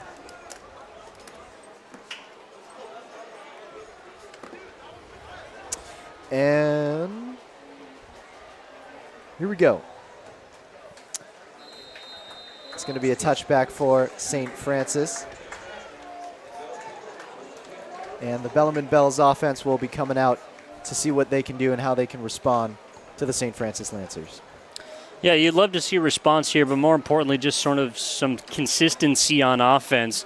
It's been pretty much an all-or-nothing attack so far from Bellarmine against this St. Francis defense, and one in which we've seen some big plays, especially like that 50-yard connection on the last drive between Threet and St. Laurent. But can you do it consistently enough to pick up those 4 or 5 yards against a pretty good front? Here's McKeever in the backfield. Here's a snap by Threet. Quick pitch to Bavone, taking it to the outside once again. Slips a few tackles for a gain of 4 yards. Tackle made by number 32, Mac Roca of St. Francis. St. Francis's free safety. And about a yard. It really, as long as those first down plays are not going backwards and you're playing from behind, it does give you some more opportunity to play through the pass or the run. So we'll see what they work with here. Here's Halapua in the backfield. Joe Fuqua in motion. Quick little screen to number 6, Reese McKeever, the running back. Just leaks to the flat and a quick pass for a gain of 5 yards. Oh, and that's perfect. I mean, even though you're down by a score, you know, the clock isn't a factor at this time. You can take as much time as you want getting to the line of scrimmage, running plays, and another beautiful pass set up by Threet, which now is a third and manageable. So a crucial third down for the Bellarmine Bells. 3rd and 2. 5:31 left here. Here's the quick handoff to number 6, Reese McKeever. Plunges his way forward for a first down. Love that. You bring a man in motion, Dominic Roselge, and that is set up by the play earlier in the drive by Luca Bavone, a jet sweep that they did make, and so I'm sure St. Francis is swinging a little bit to the left and opens up enough of a crease for a very physically running McKeever to get through and earn that first down. Here's Threet in the huddle, giving the play to Bellarmine's offensive crew. Reese McKeever substituting off the field. Empty backfield for Threet in shotgun. Here's Bavone in motion. Quick play to number 9, Zane St. Laurent. And a flag was called towards the end of the play.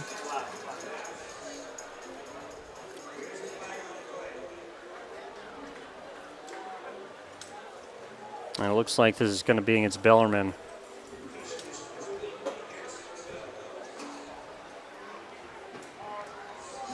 So that's going to back up Bellarmine.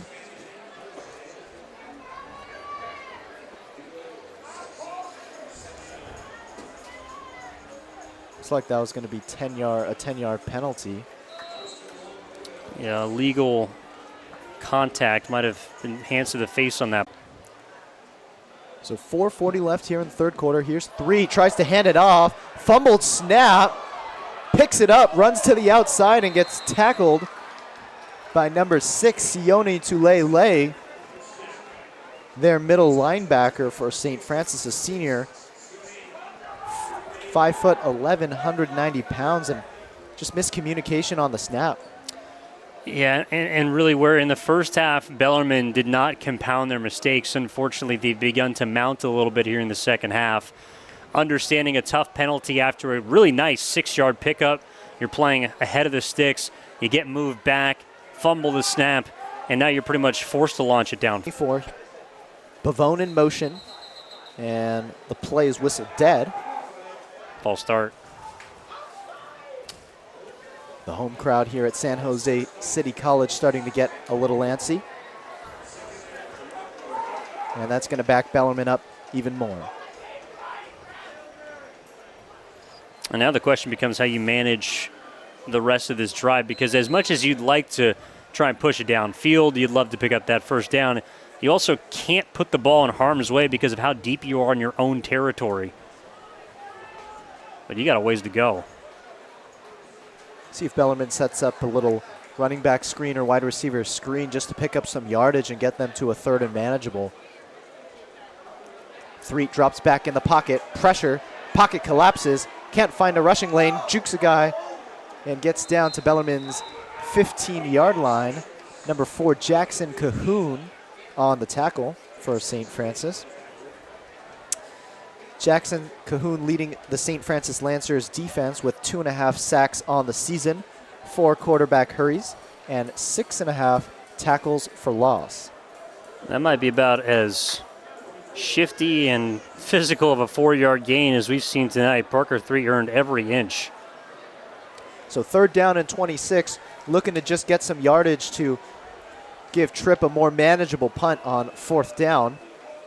Possibly pick up the first down. Here's Threet, empty backfield. Quick screen set up to number 18, Luca Bavone.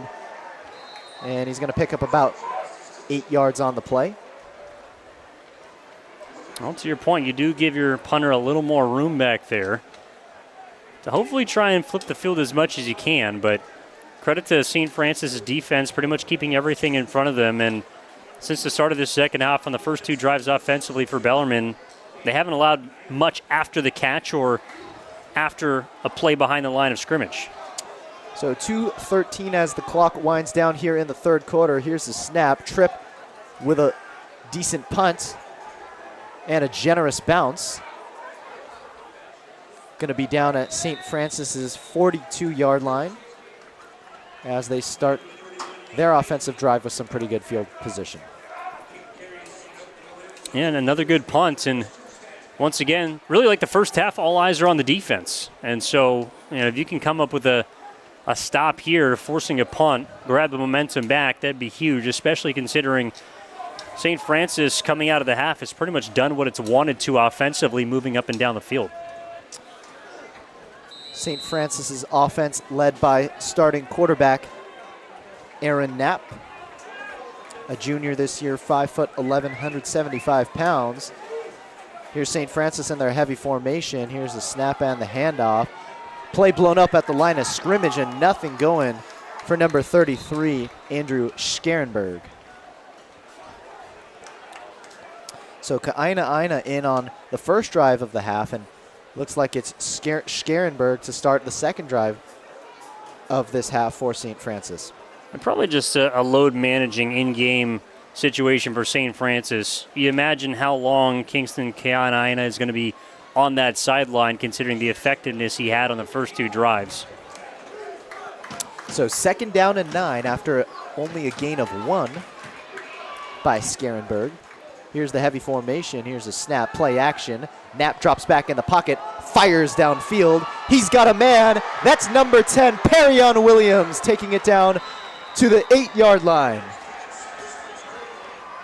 And Aaron Knapp is fired up. He has delivered the deep ball not once, but now twice. 2 huge plays in the aerial attack that has opened up for St. Francis, and that was undoubtedly his best ball of the evening. Laid that right in the breadbasket for a streaking Perion Williams. As you mentioned, the duo finally connecting on their first deep shot of the night. St. Francis with the perfect play call right there, as they knew Bellarmine's defense was going to bite, and looks like there is a defensive injury, but Bennett Anderson's going to stand right up and get into formation. Heavy I formation for St. Francis. Here's the handoff to Aaron Scarenberg. Andrew Scarenberg. Going to gain 6 yards on the play for a 2nd down and 4. Yeah, so after the 51-yard pass play, Scarenberg has been the lead back on this drive, and it appears that they're going to stick with him as Ka'aina looks on from the sideline. Uninjured, though, noted. So 10 seconds left in the 3rd quarter. See if St. Francis wants to run a play. Clock down to 3. Here's the snap, looking for a touchdown fade, throwing it to Perion Williams, just outside of the reach of his fingertips, and an incompletion. Great coverage there by number 30, Billy Ladd. And that's going to end the 3rd quarter. St. Francis Lancers on top, 14-7 here at San Jose City College. I'm Matthew Sell alongside Evan Giddings. We'll see you back for the start of the 4th.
Welcome back to San Jose City College here in the South Bay. Bellarmine and St. Francis on senior night for the Bells. Regular season finale for the WCal. Evan Giddings alongside Matthew Sun with you here. And Matthew, pretty much chunk plays have allowed St. Francis to move the ball up and down the field, and now they find themselves in a position to go up by 2 scores. The biggest thing you want to focus on right here is making sure you stop the run. Looks like they're in that heavy formation again. 2 tight ends set for St. Francis. The give is to Scherenberg behind the right guard. He falls forward over a Bell, topples into the end zone for the touchdown. A 4-yard scamper for Andrew Scherenberg, and the senior on senior night makes it a 2-score game in favor of the Lancers. Yeah, the Lancers' run game is so good that they don't need number 2 Kingston Kaina in on every play. This time, Scherenberg on the drive. And going to punch it in for an easy score for St. Francis, puts them up 20-7. So what once was a 7-7 game at the half, now an extra point pending, will become a 14-point lead for St. Francis. And the kicker, and Hahn is out, and it is good. So the extra point tacked on. Christopher Hahn remains perfect on the season. And it is a 21-7 ball game. And pretty much in the second half, although the Bellarmine offense has had some struggles moving things, all eyes have been on the St. Francis sideline and what that offense has been able to do, which is pretty much anything. And the biggest thing for Bellarmine here is you don't want to give up. You don't want to start chucking the ball downfield and taking big shots and just hoping that they'll come down with the ball. You still have 11 minutes and 56 seconds to put up a score, make a stop on defense, and put up another score to tie the game. So you want to play it methodically, as you mentioned earlier, and make sure you're playing clean and disciplined football. So a 6-play drive for St. Francis that began at the 2:01 mark of the third quarter. That 4-yard touchdown plunge by Andrew Scherenberg, set up by a 51-yard pass play. Now 2 plays on offense for St. Francis in this second half that have gone for 50 or more. And, of course, the 60-yard touchdown pass by Knapp to James Jordan set all of this up at the 6:45 mark. So Hahn is just about ready to kick things off. Evan Giddings alongside Matthew So with you here. And very glad you could join us tonight from San Jose City College. The kick is away. As St. Laurent is back at his own end zone, he will take it. Fakes the give over to Bavone. Thought he had a crease. Makes one-man miss at the 20-yard line. Up the sideline, streaking. And just in front of his own bench, a gorgeous run by St. Laurent of approximately 44 yards has Bellarmine's offense in good field position.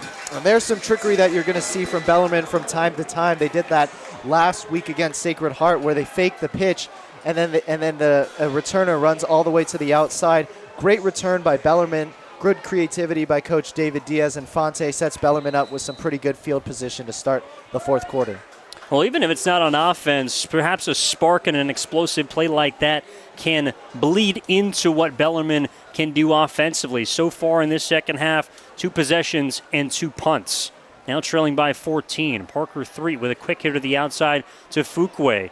Tried to wiggle around in the backfield and lunges forward to the original line of scrimmage. And the tackle was made by Mac Maroka.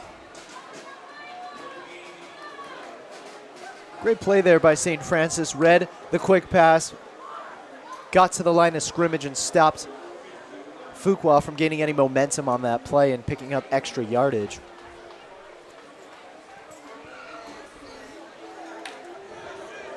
Threet now with 10 total touchdowns on the season, playing in his final game in a Bell's uniform. A 1-yard touchdown run for him in the first half. He'll run it here. Looks left. Makes one tackle miss. Another one. And is spun down after a 11-yard pickup for Parker 3. Yeah, and St. Francis actually had that one pretty well defended. Number 15, Joseph Paul Payer, staying on the outside instead of following his receiver and keeping his eyes on the quarterback. Parker 3 just couldn't quite make the tackle and bring him down. Threet in that first half, primarily using quick passes, some creative runs like we saw just there to orchestrate one scoring drive for this Bellarmine offense, which now tries to march down the field, trailing by 14. Fuqua in motion, takes a pitch, runs left, met by one Lancer and brought down by another. The final tackle made by Deion Jackson, the sophomore at 225 pounds. Something we've seen all game from Bellarmine, trying to establish that outside lane and run the ball outside. Running the ball inside has not been very effective tonight due to St. Francis's big defensive linemen blocking the lane, any rushing lane for Bellarmine. Yeah, a couple of nose guards around 250 pounds, led by David Vakamealalo, have made it difficult to secure any sort of running lane inside. Threet will try the outside again. Has a lead block, stood up momentarily, and then dragged down after a gain of about 3. Presents third down and manageable. So that's what you want to do as an offense, is you want to get yourself and your team into a third and manageable, and that's what Threet did. Bobbled the snap a little bit, recovered fairly well, and followed his blockers for a third down and 5. What hurt Bellarmine on their last drive was, you mentioned off the top of the second half, Matthew, that Bellarmine only had 2 penalties all the first half. Well, they had 2 penalties on their last drive, which really moved them behind the chains and ended up forcing a punt. They have not shot themselves in the foot so far on this drive. Now third down and 5 at the St. Francis 39-yard line. Man in motion to the outside as well, Halapua. Threet takes it himself, manages to stay on his feet and has enough for the first. And that's just another advantage of having a dual threat quarterback, a quarterback who can run the ball and pass the ball. They designed the quarterback draw for Parker Threet on that play, and looks like he's slow to get up here. Yeah, Parker Threet looked like he took a hit there as the athletic training staff for Bellarmine comes out.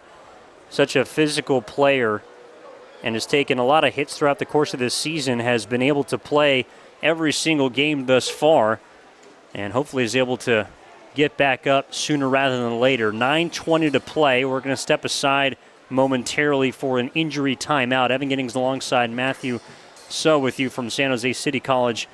Back with you in a moment.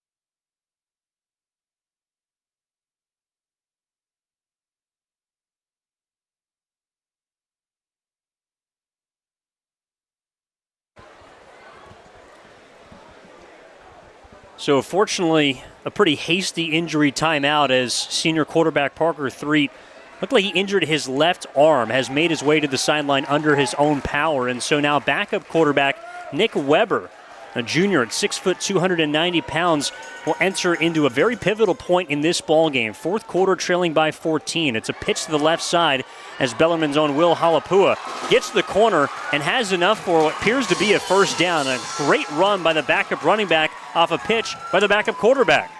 And a great play call there just to ease Nick Weber into the game.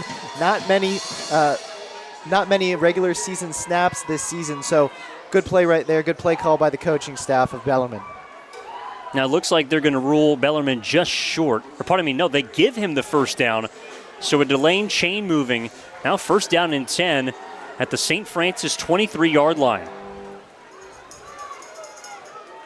Weber filling in for Threet, who's already got one touchdown on the ground tonight for Bellarmine. It's another pitch. This time Halapua goes right. Tries to sidestep a man at the line of scrimmage before a tackle is made on the outside by the playmaker Ryan Oberwise-Mannion. And a gain of about 2 or 3. Another good play call by Bellarmine, just wanting to move the ball. Push it to the outside with that quick pitch by Nick Weber and gets Bellarmine in a second down and 9.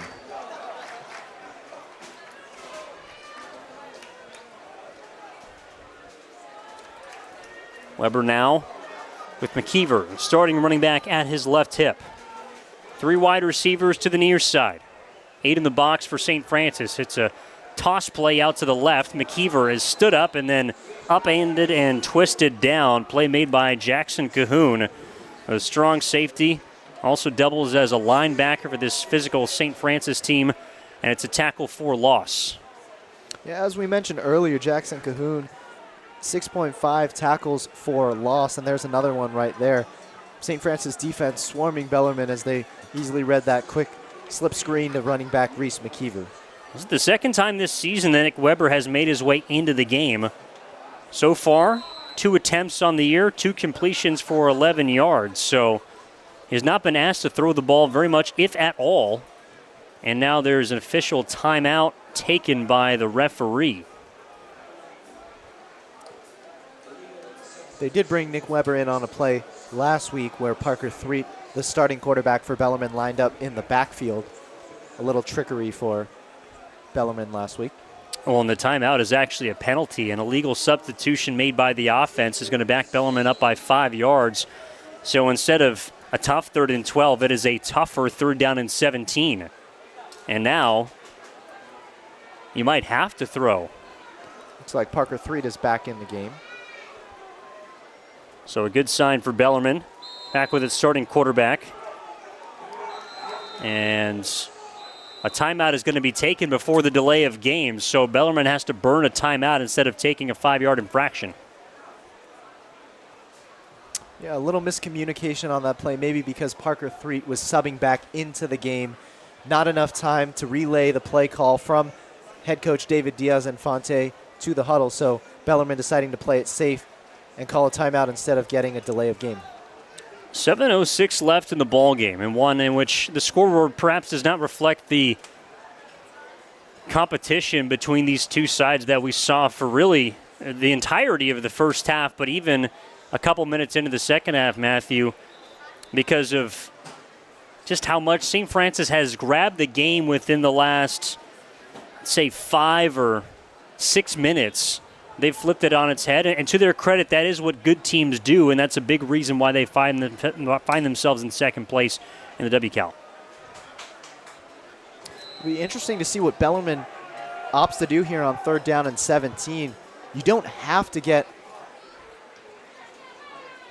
Threet back into the game along with McKeever. Good pocket for him.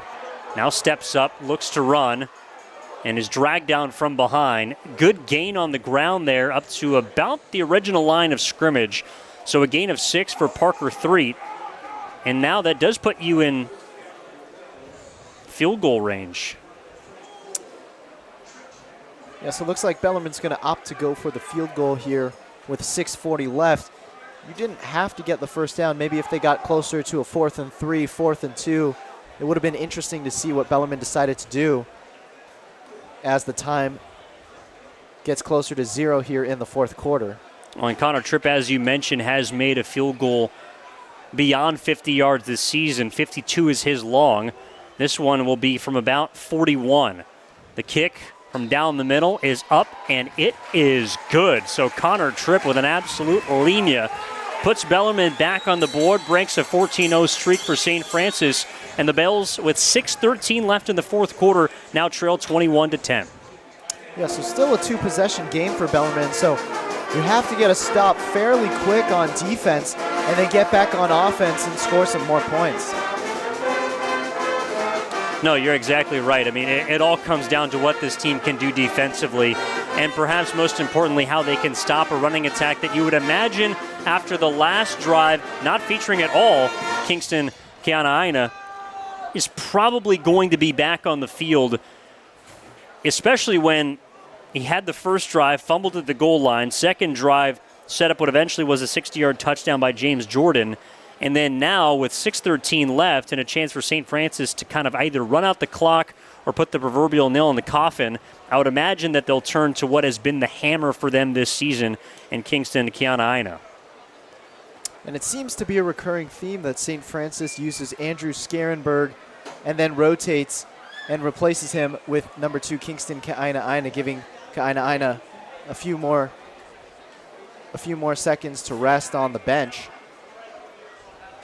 So because Scarenberg was on for the last drive, we would expect for Ke'anaaina to start this drive.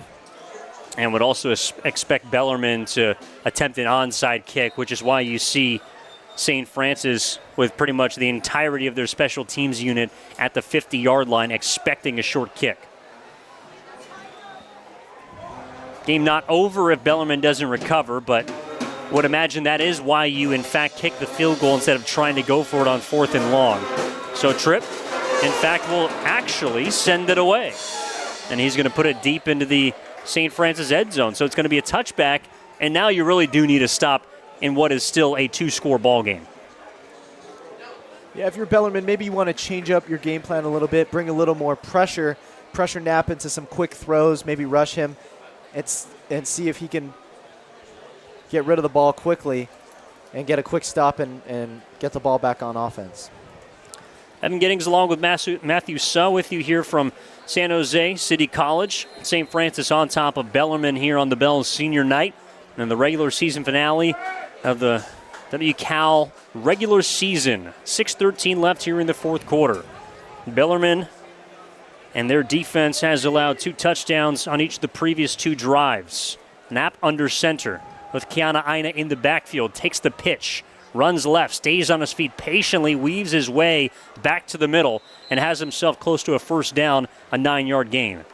Yeah, and a tough run by Kingston Ka'aina, staying on his feet, hurdling through those defenders, Bellarmine defenders, and pushing himself down, getting a good chunk of yardage, 9 yards to be exact on that play. And most importantly for the Lancers, continues to keep the clock ticking.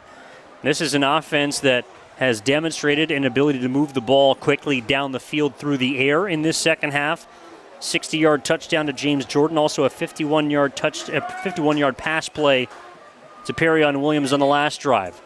2nd down and 1, 5-man front for Bellarmine. It is a pass play. Knapp will throw down the near sideline to a wide open Williams. Perryon Williams cuts it upfield. 30, 20, towards the sideline. 10, touchdown St. Francis.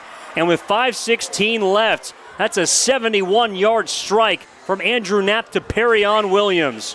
27-10 Lancers. Yeah, it looks like St. Francis just torched cornerback number 30, Billy Laddon. Bellarmine had him lost, and an easy touchdown for Perryon Williams, wide open. Great play call by St. Francis, catching Bellarmine by surprise. Bellarmine expecting them to rush the ball with Kingston Ka'aina and a wide open Perryon Williams. An easy score for St. Francis. Well, and credit to St. Francis giving them what the defense essentially offered, which was if you're going to stack that box and Knapp is not a quarterback that you can create pressure on, then a deep ball down the field is going to be available. You thought that the Lancers, Matthew, would try and maybe run it a little bit more to take some time off the clock, but credit to Knapp identifying where the weakness was and took advantage of it. Yeah, St. Francis staying aggressive and driving the ball downfield, getting that touchdown. And as we mentioned earlier in the broadcast, St. Francis known for growing their lead in the 3rd and 4th quarters on these big plays. And also to add insult to injury, looked like Benjamin Coulter was helped off the field on the Bellarmine side as the extra point unit is out for St. Francis, and the kick from Christopher Hahn is up, and it is good. He remains 100% on extra points this season as the St. Francis offense remains 100% on touchdowns in the second half. 3 scores in their last 3 drives, and with 5:15 left, they now lead Bellarmine here on the road 28-10. Yeah, tough assignment for Billy Ladd tonight. Target that specific matchup tonight a couple of times. Not able to connect on a few of them, but in the 1st and 2nd quarter, but able to connect on that big one here in the 4th quarter. Well, and this is one of the reasons why St. Francis has been such a difficult opponent to beat this season. 6-3 overall, 5-1. Their ability to close out games, and we were kind of talking before about some of the previous matchups in which, majoritively speaking, have gone to St. Francis. But last year, this was also a close game at the half, and in the second half, it was St. Francis that kind of ran away with it. And unfortunately for Bellarmine tonight, Matthew, it's followed somewhat of a similar script. Yeah, Perryon Williams, just a sophomore on the varsity team for St. Francis, and he's sort of blown this game open here tonight, 28-10. Bellarmine's going to need a quick score here to give him some sort of hope. And Bavone will not take it out of his own end zone wisely, and so Bellarmine will take the touchback at their own 20-yard line with 5:15 left. And at this point, certainly need a lot to go your way, but first things first, you can only take care of what you can control. And if you're the offense, that demands you to pick up yards and find a way to put some points on the board, which they did to their credit on the last drive with a field goal. Yeah, we'll see if Bellarmine can put up some more points. Obviously, now you're in more of a touchdown-only mode. So it'll be interesting to see how aggressive Bellarmine gets here. First play from Parker Threed, and he is dropped. Bursting through the line of scrimmage for the sack is Lawrence Milo. And the senior outside linebacker stuffs Threed, and that's a loss of 5. Interesting play call there by Bellarmine, the design quarterback rush. With just under 5 minutes to go here in the fourth quarter, you'd think they want to pass the ball and drive the ball downfield, get themselves in scoring position so they can onside kick, but quarterback run's going to take a lot of time off the clock. Threed not playing 100%, had a left arm injury in the previous drive, but looks okay on that run as he tries to create something out of nothing. Up the gut he goes for a pickup of 6. Now third down and about 8 for Bellarmine. It looks like he's limping a little bit, favoring his legs as he jogs to the sideline. Third down and 14, so likely going to see Bellarmine go for it even if they don't get the first down here. Down 18 points with just 4 minutes left in the fourth quarter. Yeah, Parker Threed has been a soldier today and really all season for this Bellarmine team. Their senior leader behind center now with an empty set. And is dragged down, manages to wiggle his way out of it, and then throws up the sideline incomplete. And finally buried towards the end, maybe even a little bit late as Parker Threed is down and is grabbing at his right leg at the 1-yard line. The potentially, arguably late hit was delivered by Tua, but it's going to go down as an incompletion and a fourth down in which Bellarmine at this point is probably going to be punting anyways, and now especially with another injury to their quarterback. And you can see the Bellarmine offensive line starting to get tired as we go deeper into this fourth quarter. St. Francis on those past few plays able to surround Threed and close that pocket quickly. Yeah, and the last thing you want to see on the last game of the season is an injury, especially to one of the 29 seniors for this Bellarmine team that is making their final appearance in a Bell's uniform. But Threed, the warrior that he is, at least is able to get up, and he's going to walk himself to the sideline. Now he's now done that twice tonight. Yeah, I was just going to mention that's his second time tonight after checking himself out of the game earlier and then coming back in. Man. Last one was an arm injury. This one, lower body. It's a great sign that he's able to walk off the field by himself, visibly upset. And I'm sure some of that could be frustration with the injury. Some of it could be frustration with the score as Connor Tripp is going to punt this away. Fluttering punt will drop down to the 50. Takes a Bellarmine roll to the sideline, out of bounds at the 47. This is a game that St. Francis has grabbed by the horns and not let go of in the second half. Again, it was 7-7 after one half, and Bellarmine was the team that struck first. Since that point, it has been a 28-3 advantage for St. Francis. That's where St. Francis really breaks away, is in the second half of the game. They kept it close in the first part of the game, and then St. Francis really broke it open with a few of those touchdowns. So St. Francis will take over at the 47 on their own side of the field. A little over 3.5 to go here in the ball game.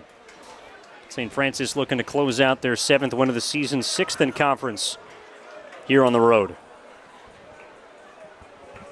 Schoenberg is in the backfield, takes the carry, and he is brought down behind, at the line of scrimmage. Tackle made by Bellarmine's Tom Riley.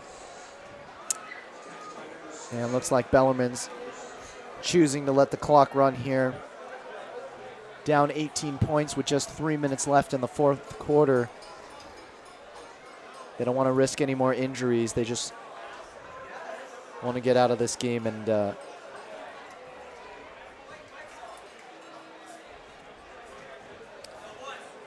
also looks like the backup quarterback, Braden Maruo Hanamoto, a junior, stands 5'9", 155 pounds, will be taking the snaps.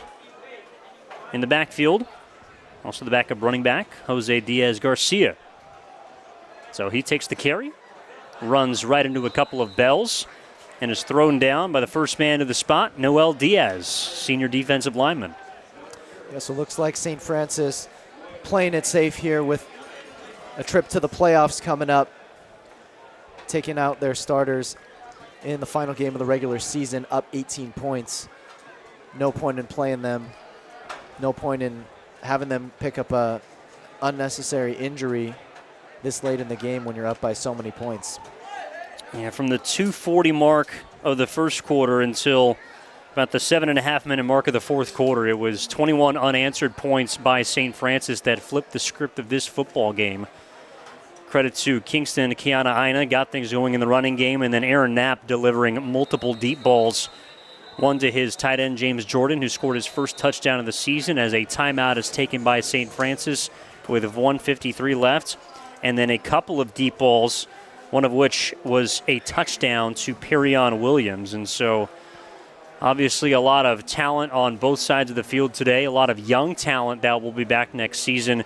But you mentioned his name, Matthew, the fact that Perion Williams is just a sophomore.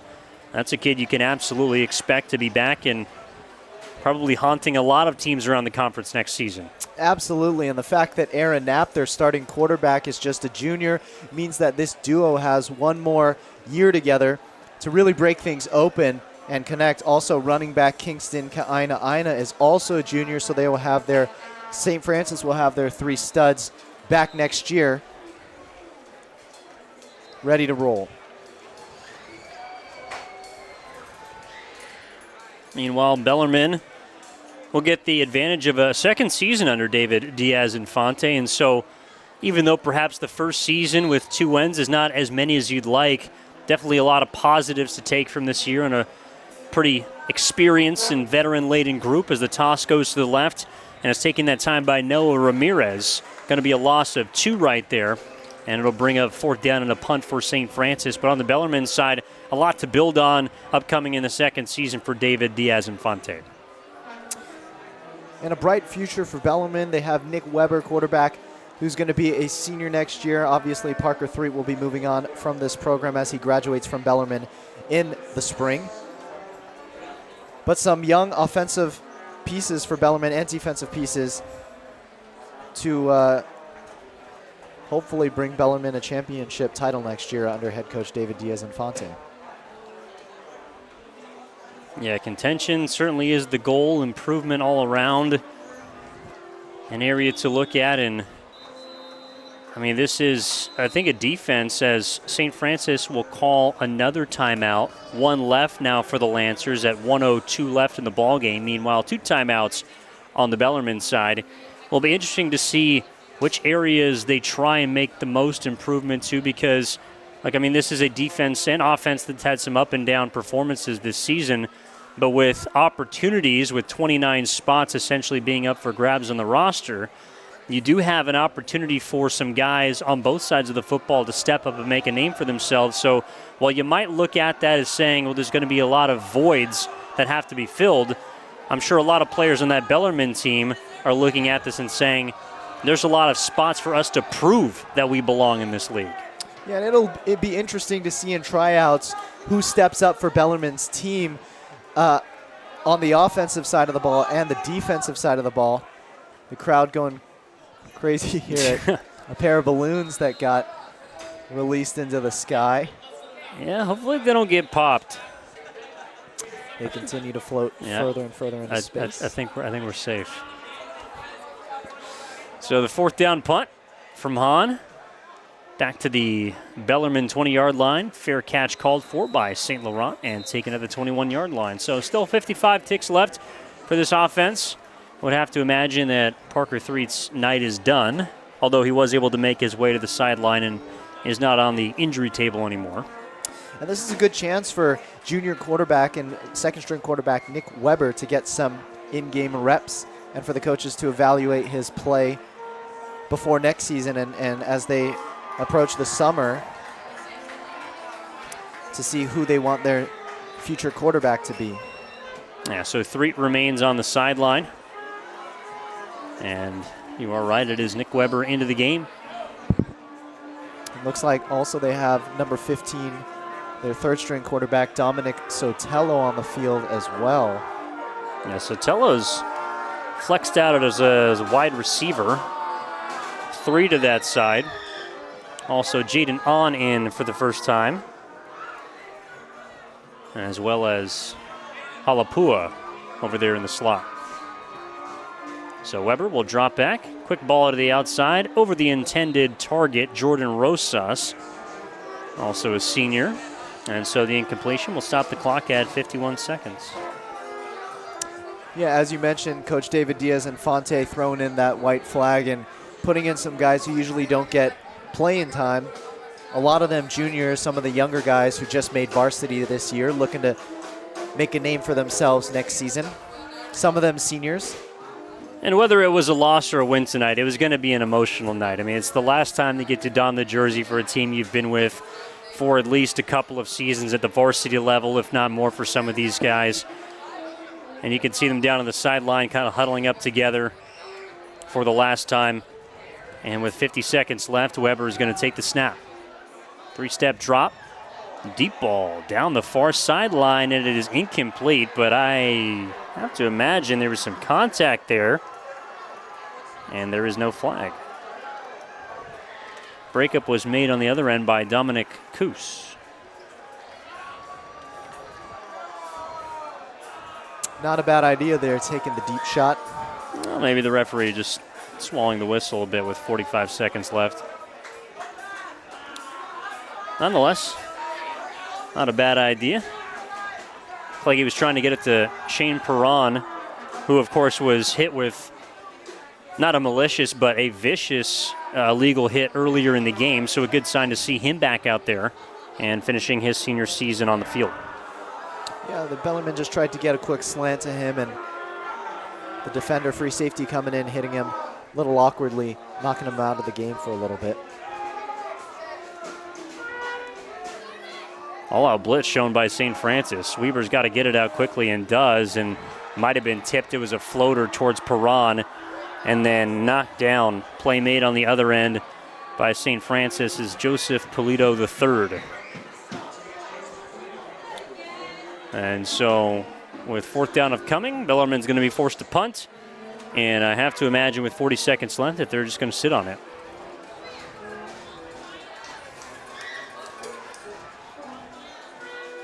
Connor Tripp back there for likely his last punt as a kicker and punter for the Bellarmine Bells. Has had such a phenomenal season as a kicker. Wrapped up his field goal performances with a 41-yard connection earlier in this game. And his last punt is a good one. All the way back from the 15-yard line, will roll down to the 35. And that is where this game is in all likelihood going to close with 28 seconds left. And St. Francis leading Bellarmine 28-10.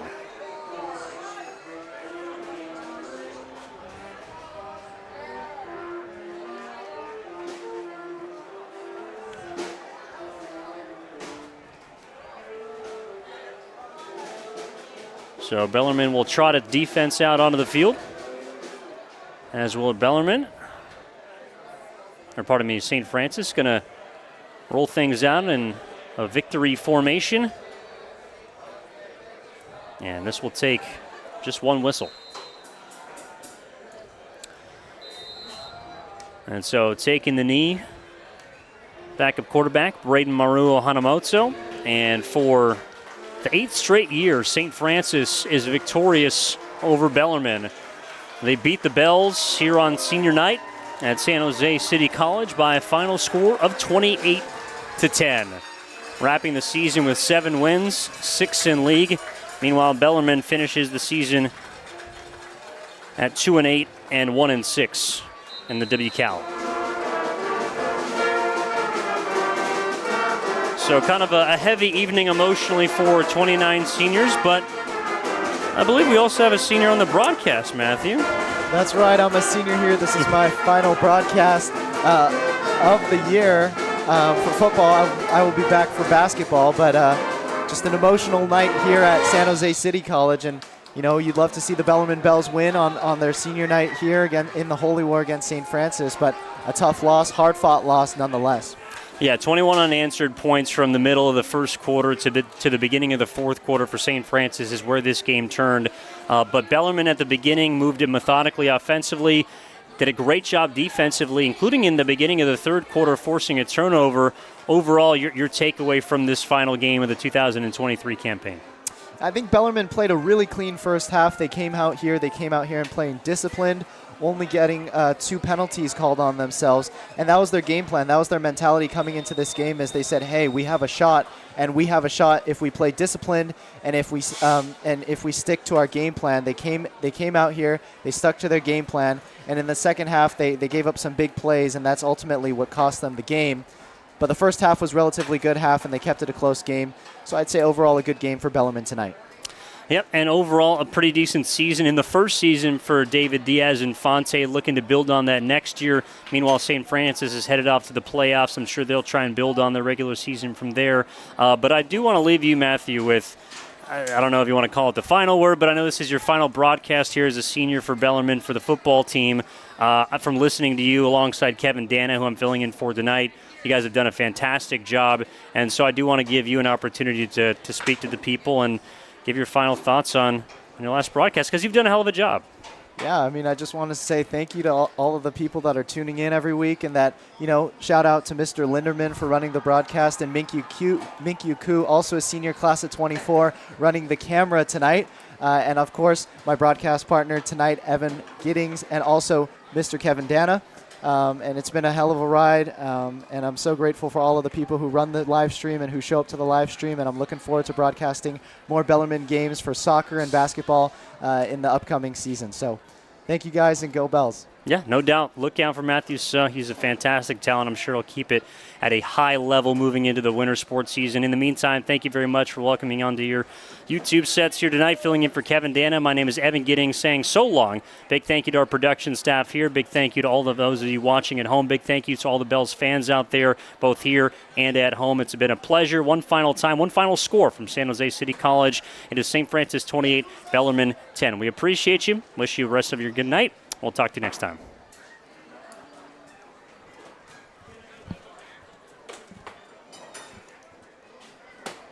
All right. Good stuff, man. Good job.